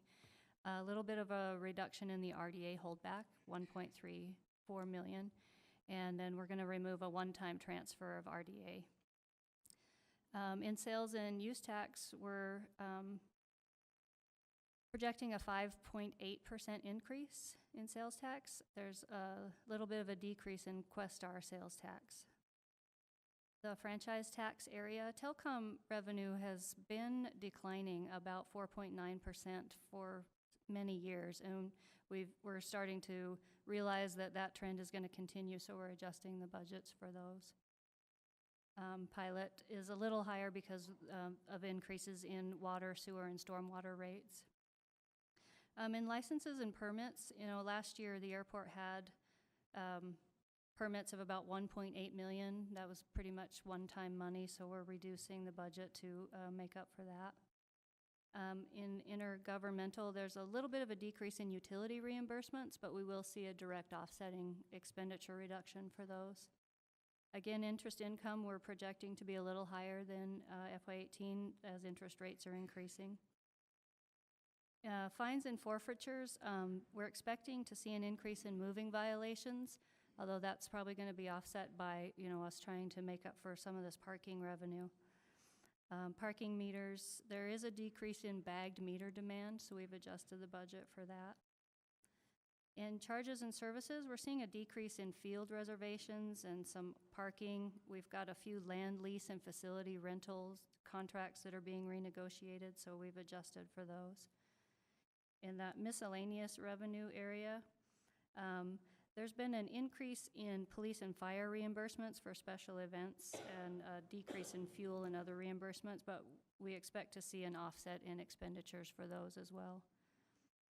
In interfund reimbursement, that increase is based on a 3% increase to our ad fees so that we can cover the increased cost of benefits and salaries. And then in that transfers area, we had a one-time transfer from risk for those premium holidays, and that was one-time funding as well, so we're reducing for that to go away. Continue on, thank you. So the next piece we want to talk about is some of those expenses that we're aware of. These are some of the expenses that you've already seen on the sheet that Jennifer talked about earlier. So we just want to kind of talk about what those known expenses are. Within the budget amendment, we added 63, I believe is the total number of positions between the police officers, the support personnel, and then a couple of people in economic development. So having added those for only a period of time this year and funding those out of one-time funds, those become a deficit for us and something that we have to look for funding for going forward into the future. That's about $4.5 million. Every year, we also make what we call a base-to-base adjustment. What a base-to-base adjustment is as employees advance through merit increases, some of them will advance in July, some will advance in August, others not till the end of the year. As we budget for them on a month-by-month basis, so some of those employees that get a merit increase in April or May, we budget this year, in the current fiscal year, for an increase of salary for 2 or 3 months. And next year, we have to budget for an increase for all 12. So as we make up those 9 or 10 months, we call that a base-to-base adjustment, allowing for the city to be able to budget for all of those types of expenses.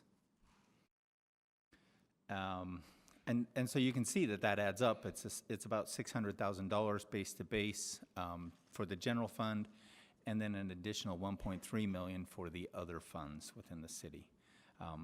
Pension, there will, according to the numbers from the state, the pension will increase for fire, and so there's a projected number of about $120,000 within the fire system for pensions.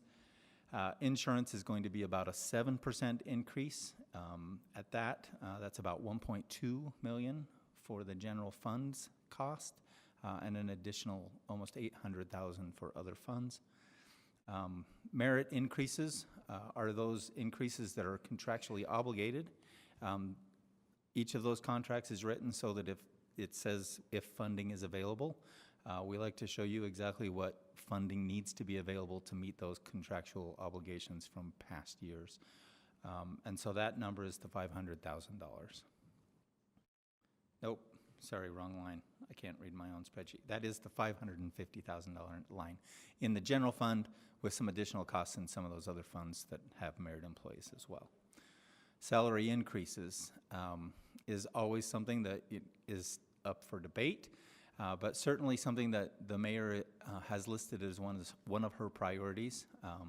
CPI is projected to increase by 2.2%, so a matching increase in salaries of 2.2% would be $3.2 million to the general fund and $2 million to the other funds. So personnel costs are huge. Again, it's the largest portion of the city's budget overall, and you can see that just by the numbers that we've talked about. Off the top of your head, what percentage of our budget is personnel costs? I knew you were going roughly? to ask me that. Then you have our number ready, huh? Oh, I don't, actually. Most of the departments sit around the 90 percentile. Police, fire, most of those service departments. Public services is the one that is different because they have lots of parks and different things where we have to pay for the stuff. Most of the departments, we pay for people. And so in most departments, it's around 90%. Citywide, I would guess it's about 75%. Thank you. We won't hold you to that. I will get you a number. How's that? All right. And then some of the other expected expenses listed.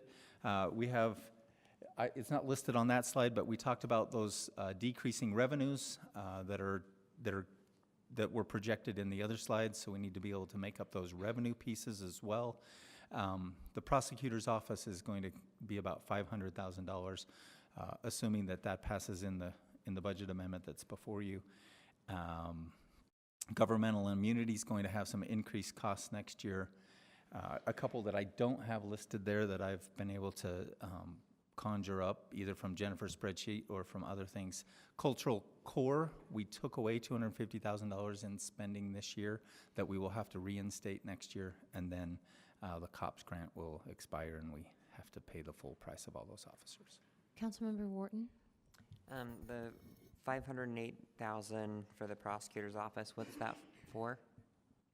So in budget amendment number 4, that's on your docket at some point coming up, there will be information about moving the prosecutor's office from Plaza 349 into the new district attorney's office. And so there's a joint habitation cost. While it frees space for the city within Plaza 349, the county wants to pay rent for the space that we will be using there. So in the current fiscal year, it's not a large dollar amount that we're going to be bringing to you in budget amendment number 4. I believe it's $100,000 in that budget amendment. But as we go forward into next fiscal year, there is a cost associated with that, and certainly something we wanted you to be aware of. So, go ahead, Councilmember Fowler. Is that an ongoing cost then? It Ongoing rent? Yes, it Yes. would be an ongoing cost. Yes. We do need additional space, and so, you know, we went into this deal thinking we would save money and the new building is there, and we've experienced some growth with the Department of Economic Development, and the space is needed, so there's a little trade-off there. John, back to the known expenses. So if I'm hearing you right, that what isn't on this is 2.3 million in decreased revenue projections. It's closer to the $5 million figure that Jennifer had listed. It's $2 million in different types of transfers that we have coming in, and then $2 million in the revenue sheet, the 2.3 million in the revenue sheet that was provided earlier. So we're looking really at about a $15.7 million structural gap. Yes. For Or this more. coming, or more, plus the 4.5 through other funds. Yes. 15.7 or more. Mary Beth, that doubled from our guess. We were getting comfortable with 8 million for just about 30 seconds on our wet blanket sheet, but now it's up to 15.7. So let's go to the next slide. So there are some options. We've listed, Pull a that few mic things in. here, but Lisa, pull your mic in. Yeah, There be we go. loud, Lisa. Sorry. Some of these things are the opportunities you guys discussed earlier in your meeting. There is an opportunity to bond. The estimated impact is approximately $5 per year per household. Potential 87 million, I think that number could go up or down, but the variables affecting that could include, market interest rates, median home value, property tax value, and timing of the bond. The other option here is the sales and use increment, the 0.5% sales tax. We based this estimate on a 3-year average. If that sales tax were in place, what would it have generated over the last 3 years? And that average was about 33 million. Lisa, do we have any sense of what that increment could cost the average resident of Salt Lake City? The way that we do for average household? That's a difficult. Here, got Mary Beth. That's a difficult thing to place just because it's not residents that are only paying a sales tax. Right. I was quite surprised that it's that high, especially because we took out all of those large dollar. So there's no motor vehicles in there, no trailers. All of those are taken out of that dollar amount. I'll have to think about it, how I can come up with that number. Or is there a way for us to, I'm trying to think back to past budget discussions to get a sense of what percentage of the sales tax collected is from residents and what percentage is from visitors to the city? Yeah, we don't have that detail, but I can ask the tax commission if they can help us with that detail. I would be interested in, we get the point of the sales Yes, taxes that absolutely. we're reaching everyone who spends any money in the city on certain things. But it would, if it's available, that might be helpful information. Okay, I will try and seek that out. So the other option that you alluded to in your last section was the transportation utility fee. we analyzed this many different ways to kind of come up with something that felt fair and, you know, distributed that cost. The $5 million is really just an idea, and $5 million has an impact to the average household of $16 per year and the average business of $671 a year. But if you know, we needed $10 million, you could see how that would increase to $32 a year per resident. So there's several different ways that we looked at how you could structure this.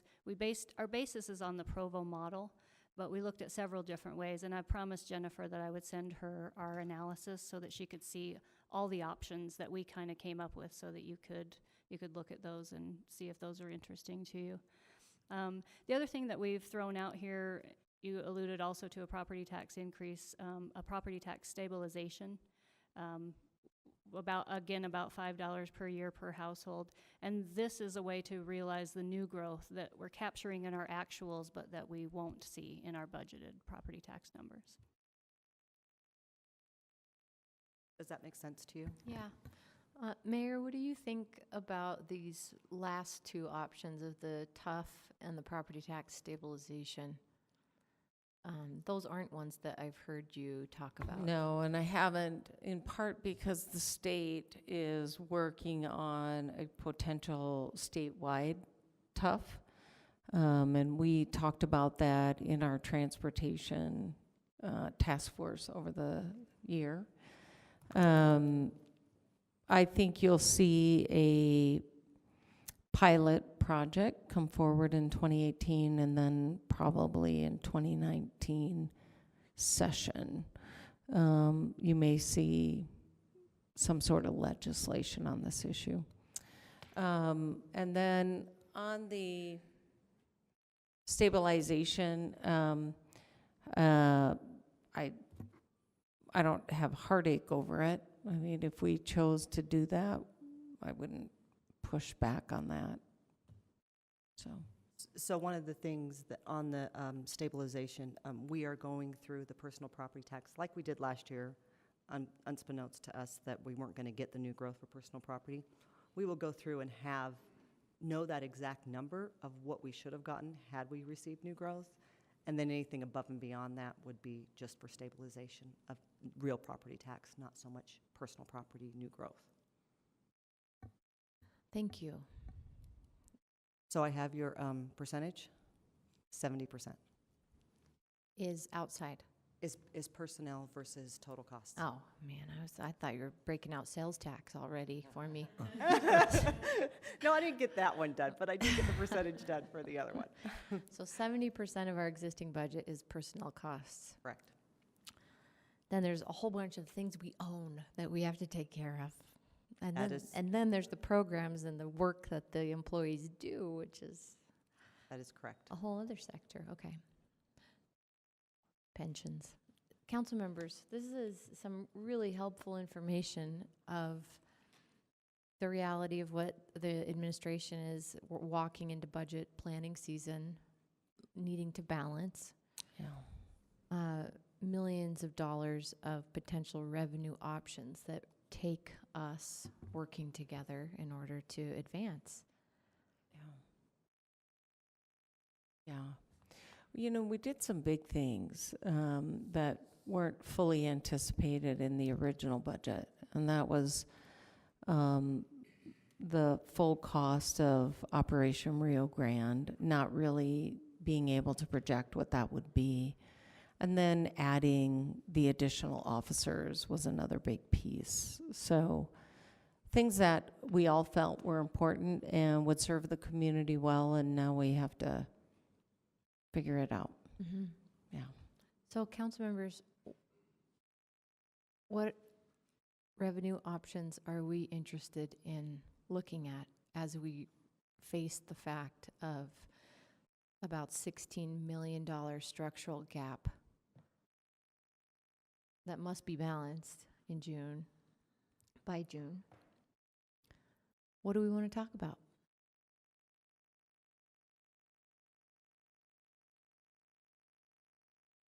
It's painful, I know. I know. Well, let's look at with the annual, the per year opportunity with the GO bond. Puts us at about 4 million over 20 years. That's probably, I think it's less than that. So the way the GO bond would work is, like I told you, we would break it out by years, right? So you'd vote on an $87 million, and then you'd break it out. I have the amortization schedule, but I don't know it off the top of my head of what that GO is going to cost. But it seems that with a GO bond, we aren't going to fill our structural gap. We're filling new capital projects. Right, that'd be new roads. Well, roads that you're going to have to redo, completely redo. Okay, so we still have 16 million in a structural gap. Correct. Even when we add a GO bond to the conversation. That is correct. Will you pull your mic up? Turn it on even. So, looking at these revenue options, the sales and use tax increment would potentially, with 33 million, go to that structural gap. That's 15.7 million. That's correct. You could use that for your structural gap. As we could use a property tax stabilization or any property tax increase. Or any property tax going increase. Back to Correct. our Could. applicable uses. Right, and we could also look at increasing fees if we chose to look at increasing business license fees or other miscellaneous fees. We could potentially look at doing that as well. Right. This is not a windfall. It's really, though, an opportunity for us to manage what is already occurring. Councilmember Luke? Since, everyone is fighting to be the first person to speak, I think that, we ought to be looking at the top two for sure, the general obligation bond and the sales and use tax increment. I realize the state's looking at doing some sort of a pilot with a transportation utility fee.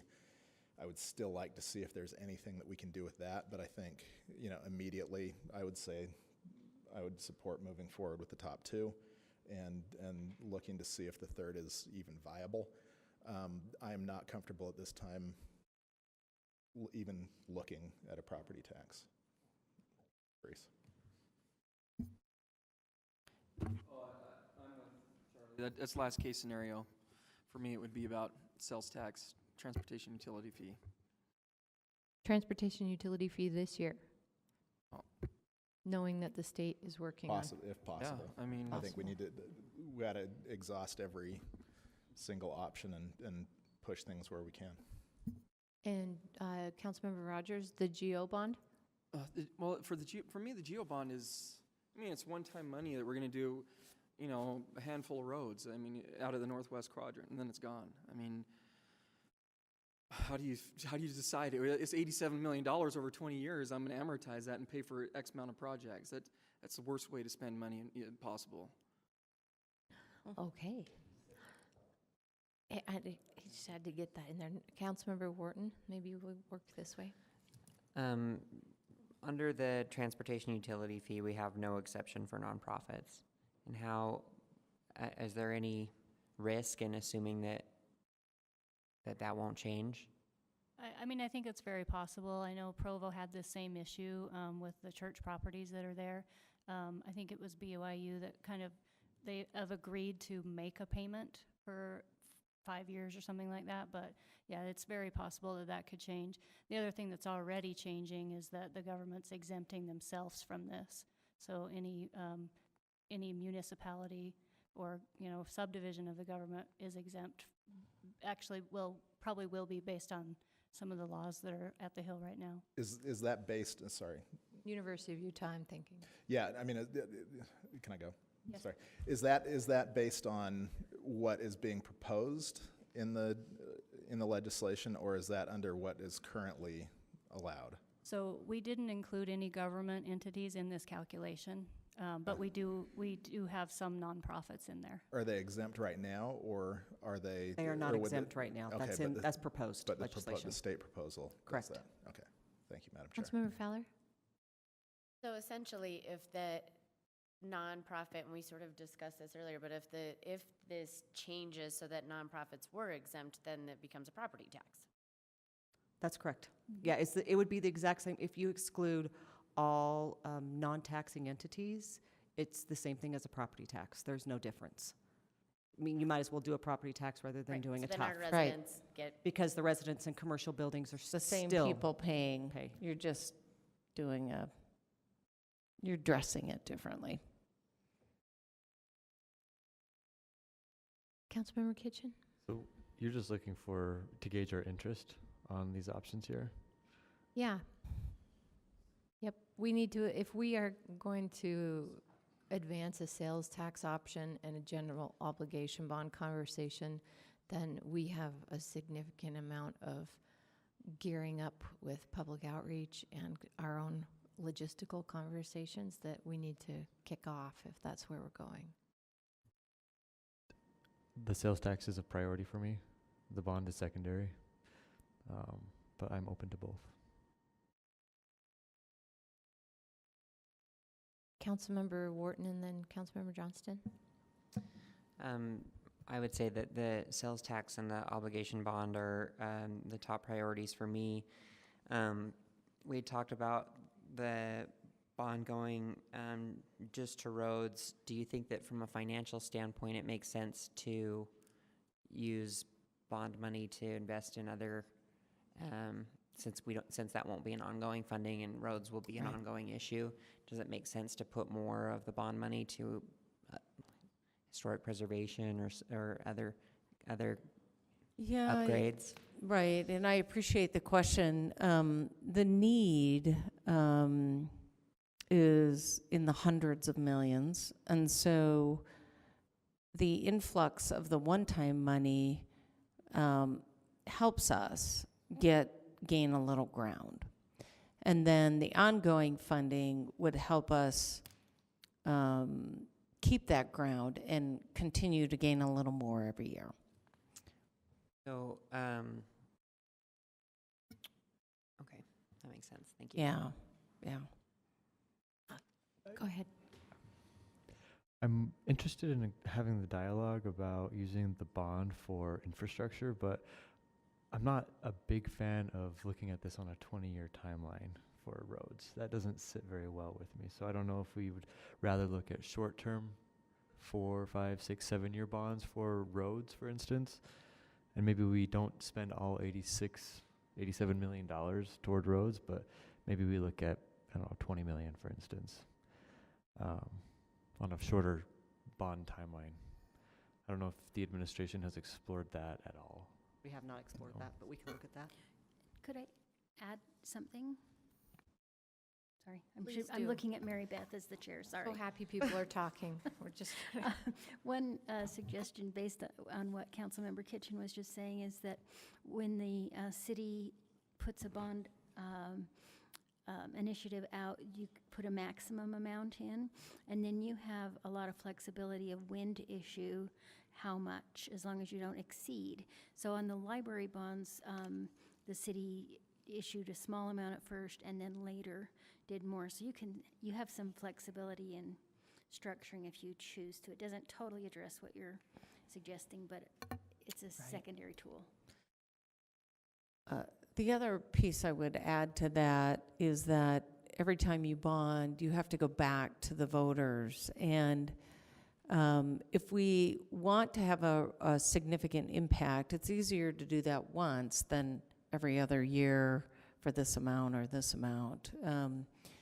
And I think we're in a time right now where the public is seeing that we have plans, we have real opportunity that is sitting there and available, and the funding is now needed to implement those plans. So to kind of draw this out over several different bonds, over several different years and several different votes becomes a little more complex on how you execute your plan.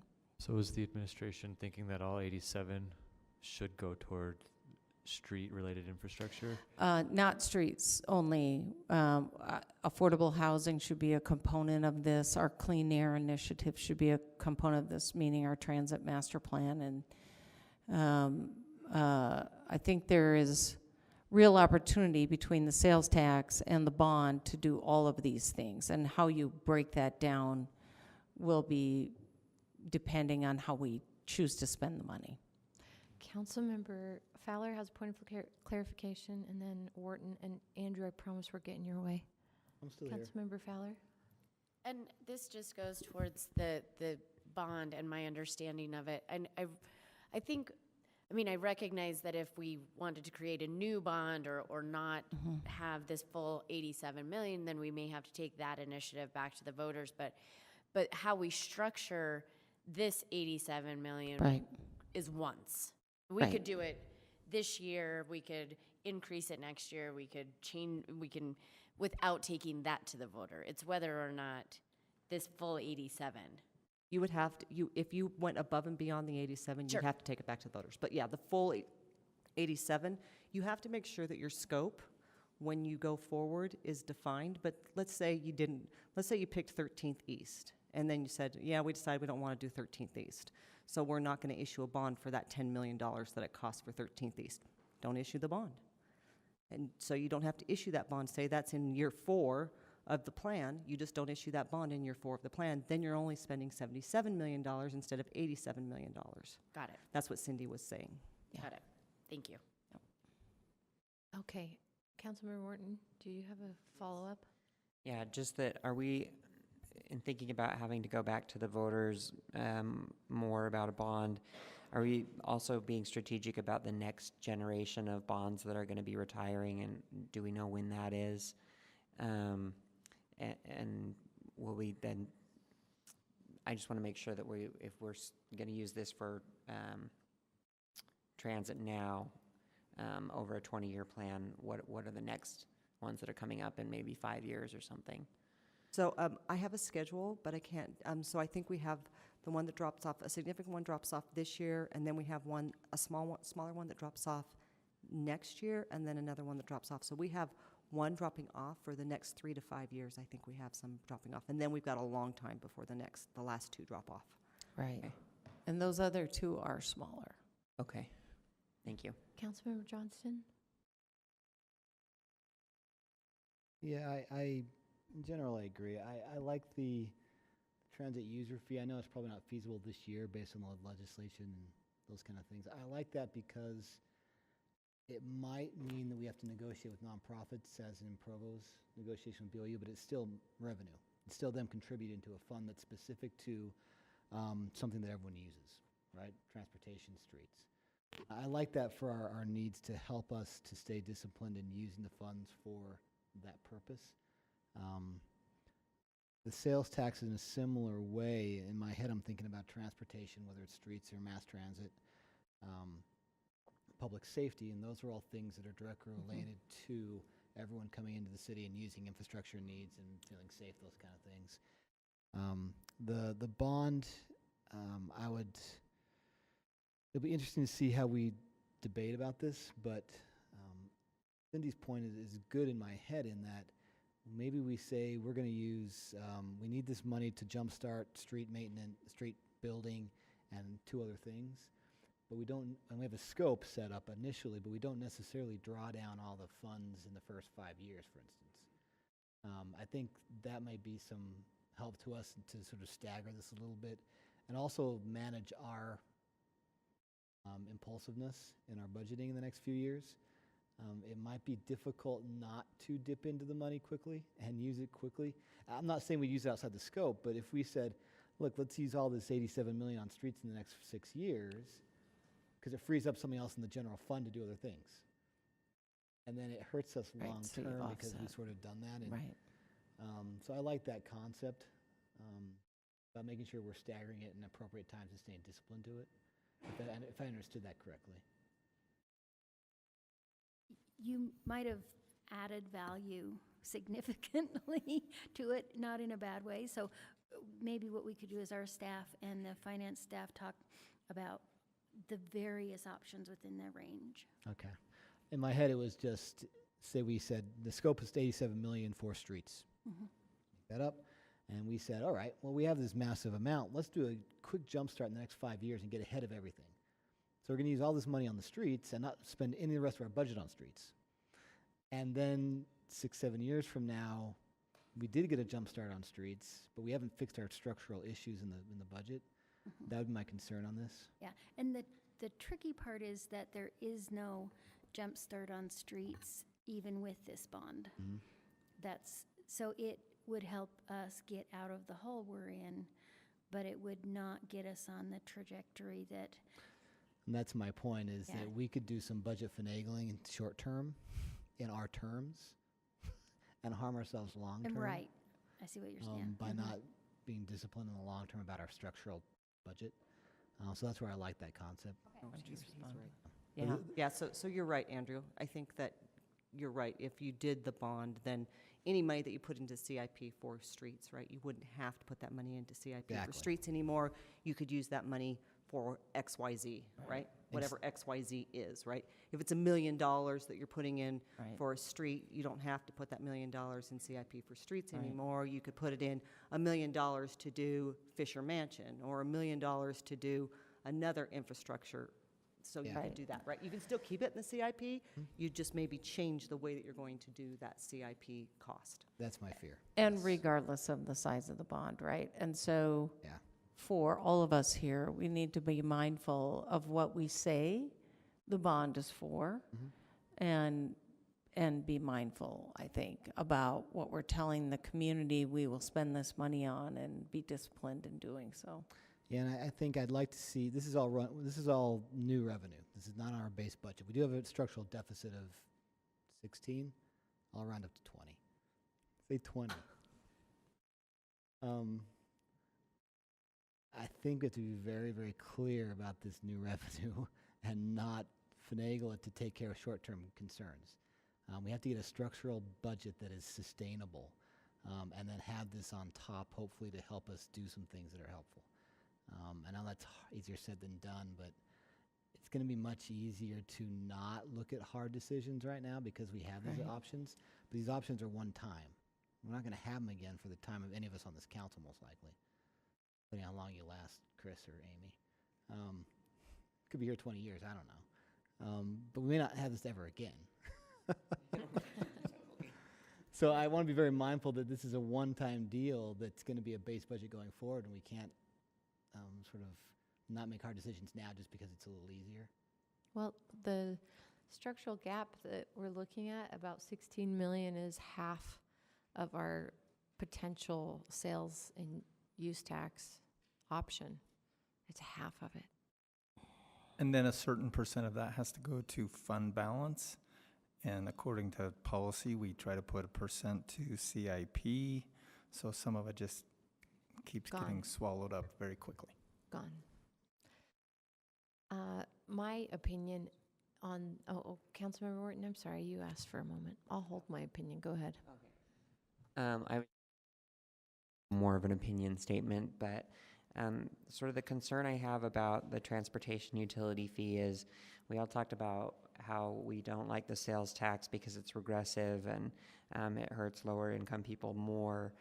And that kind of concerns me about the transportation utility fee, is adding another, $16 to a line item of a family every month might be more significant. That one's per year. Oh, I'm sorry, per year. Oh, whoa.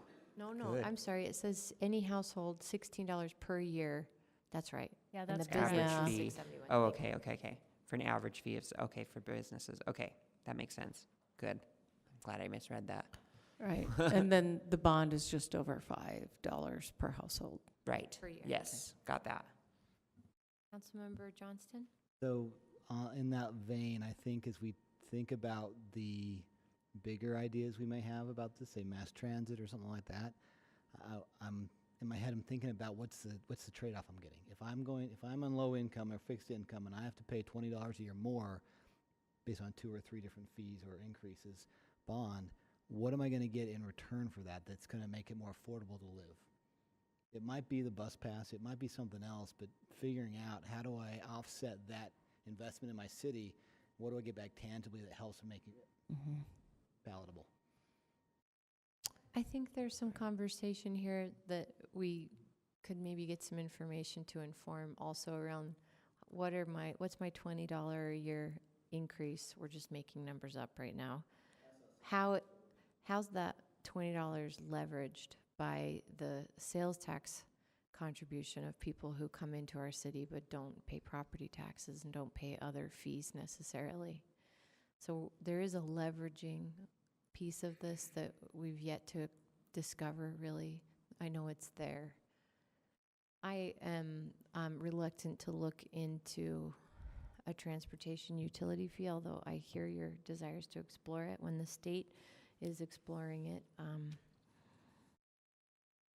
I guess I'm reticent to have them react to us instead of implement something that we may ultimately benefit from in the next year. That's just me as a individual council member talking here. We can have more discussions about this in the property tax stabilization. I don't really want to bring that onto the table right now. That's not appetizing to me. So the sales tax option, I'm very interested in the general obligation bond. But this has been a bit depressing because every time we talk about the structural gap, it doubles. So no more doubling of the structural gap, okay? Let's try to keep it under 20 million for now.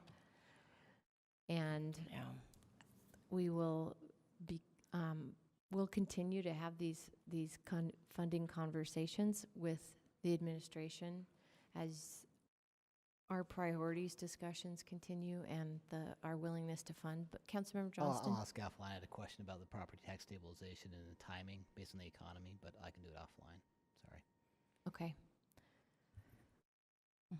Mayor, thank you. I know you've been here for most of our discussions today, and also that you participated in our workshop, our priority workshop. Our priorities, the Northwest Quadrant goes without saying, but we have many priorities, including streets, infrastructure, public safety, affordable housing, air quality is an ongoing.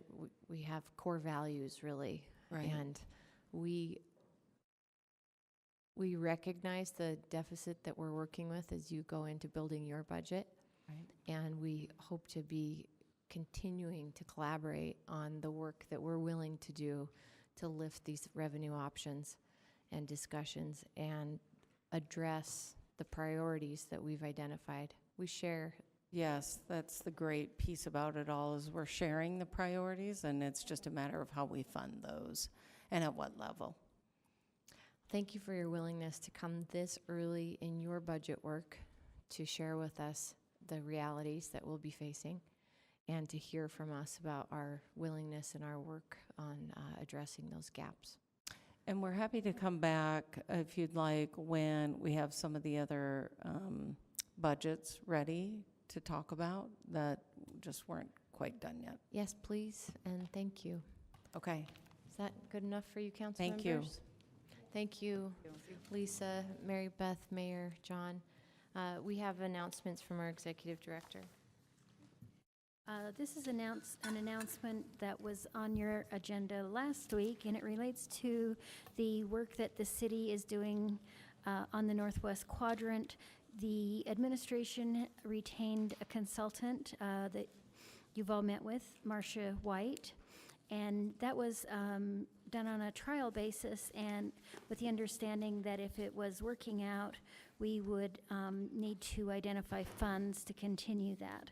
So what we do if we're not in a budget opening yet, we need your feedback is to just ask if you would be willing on an informal basis to give the administration the signal that you would be okay in continuing that.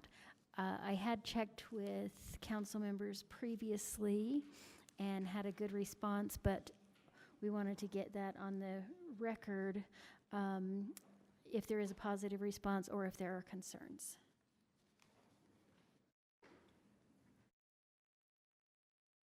So this would be a general budget amendment item later. soft support or not for continuing funding for contract service? Marcia White. The administration's looking for a soft support right now for a future budget item to continue the services of Marcia White for work in the Northwest Quadrant and lobbying. Great. Yep. And she's been instrumental in helping us keep coordinated, so. Great. Okay, thank you. Looks good, Cindy. That's it.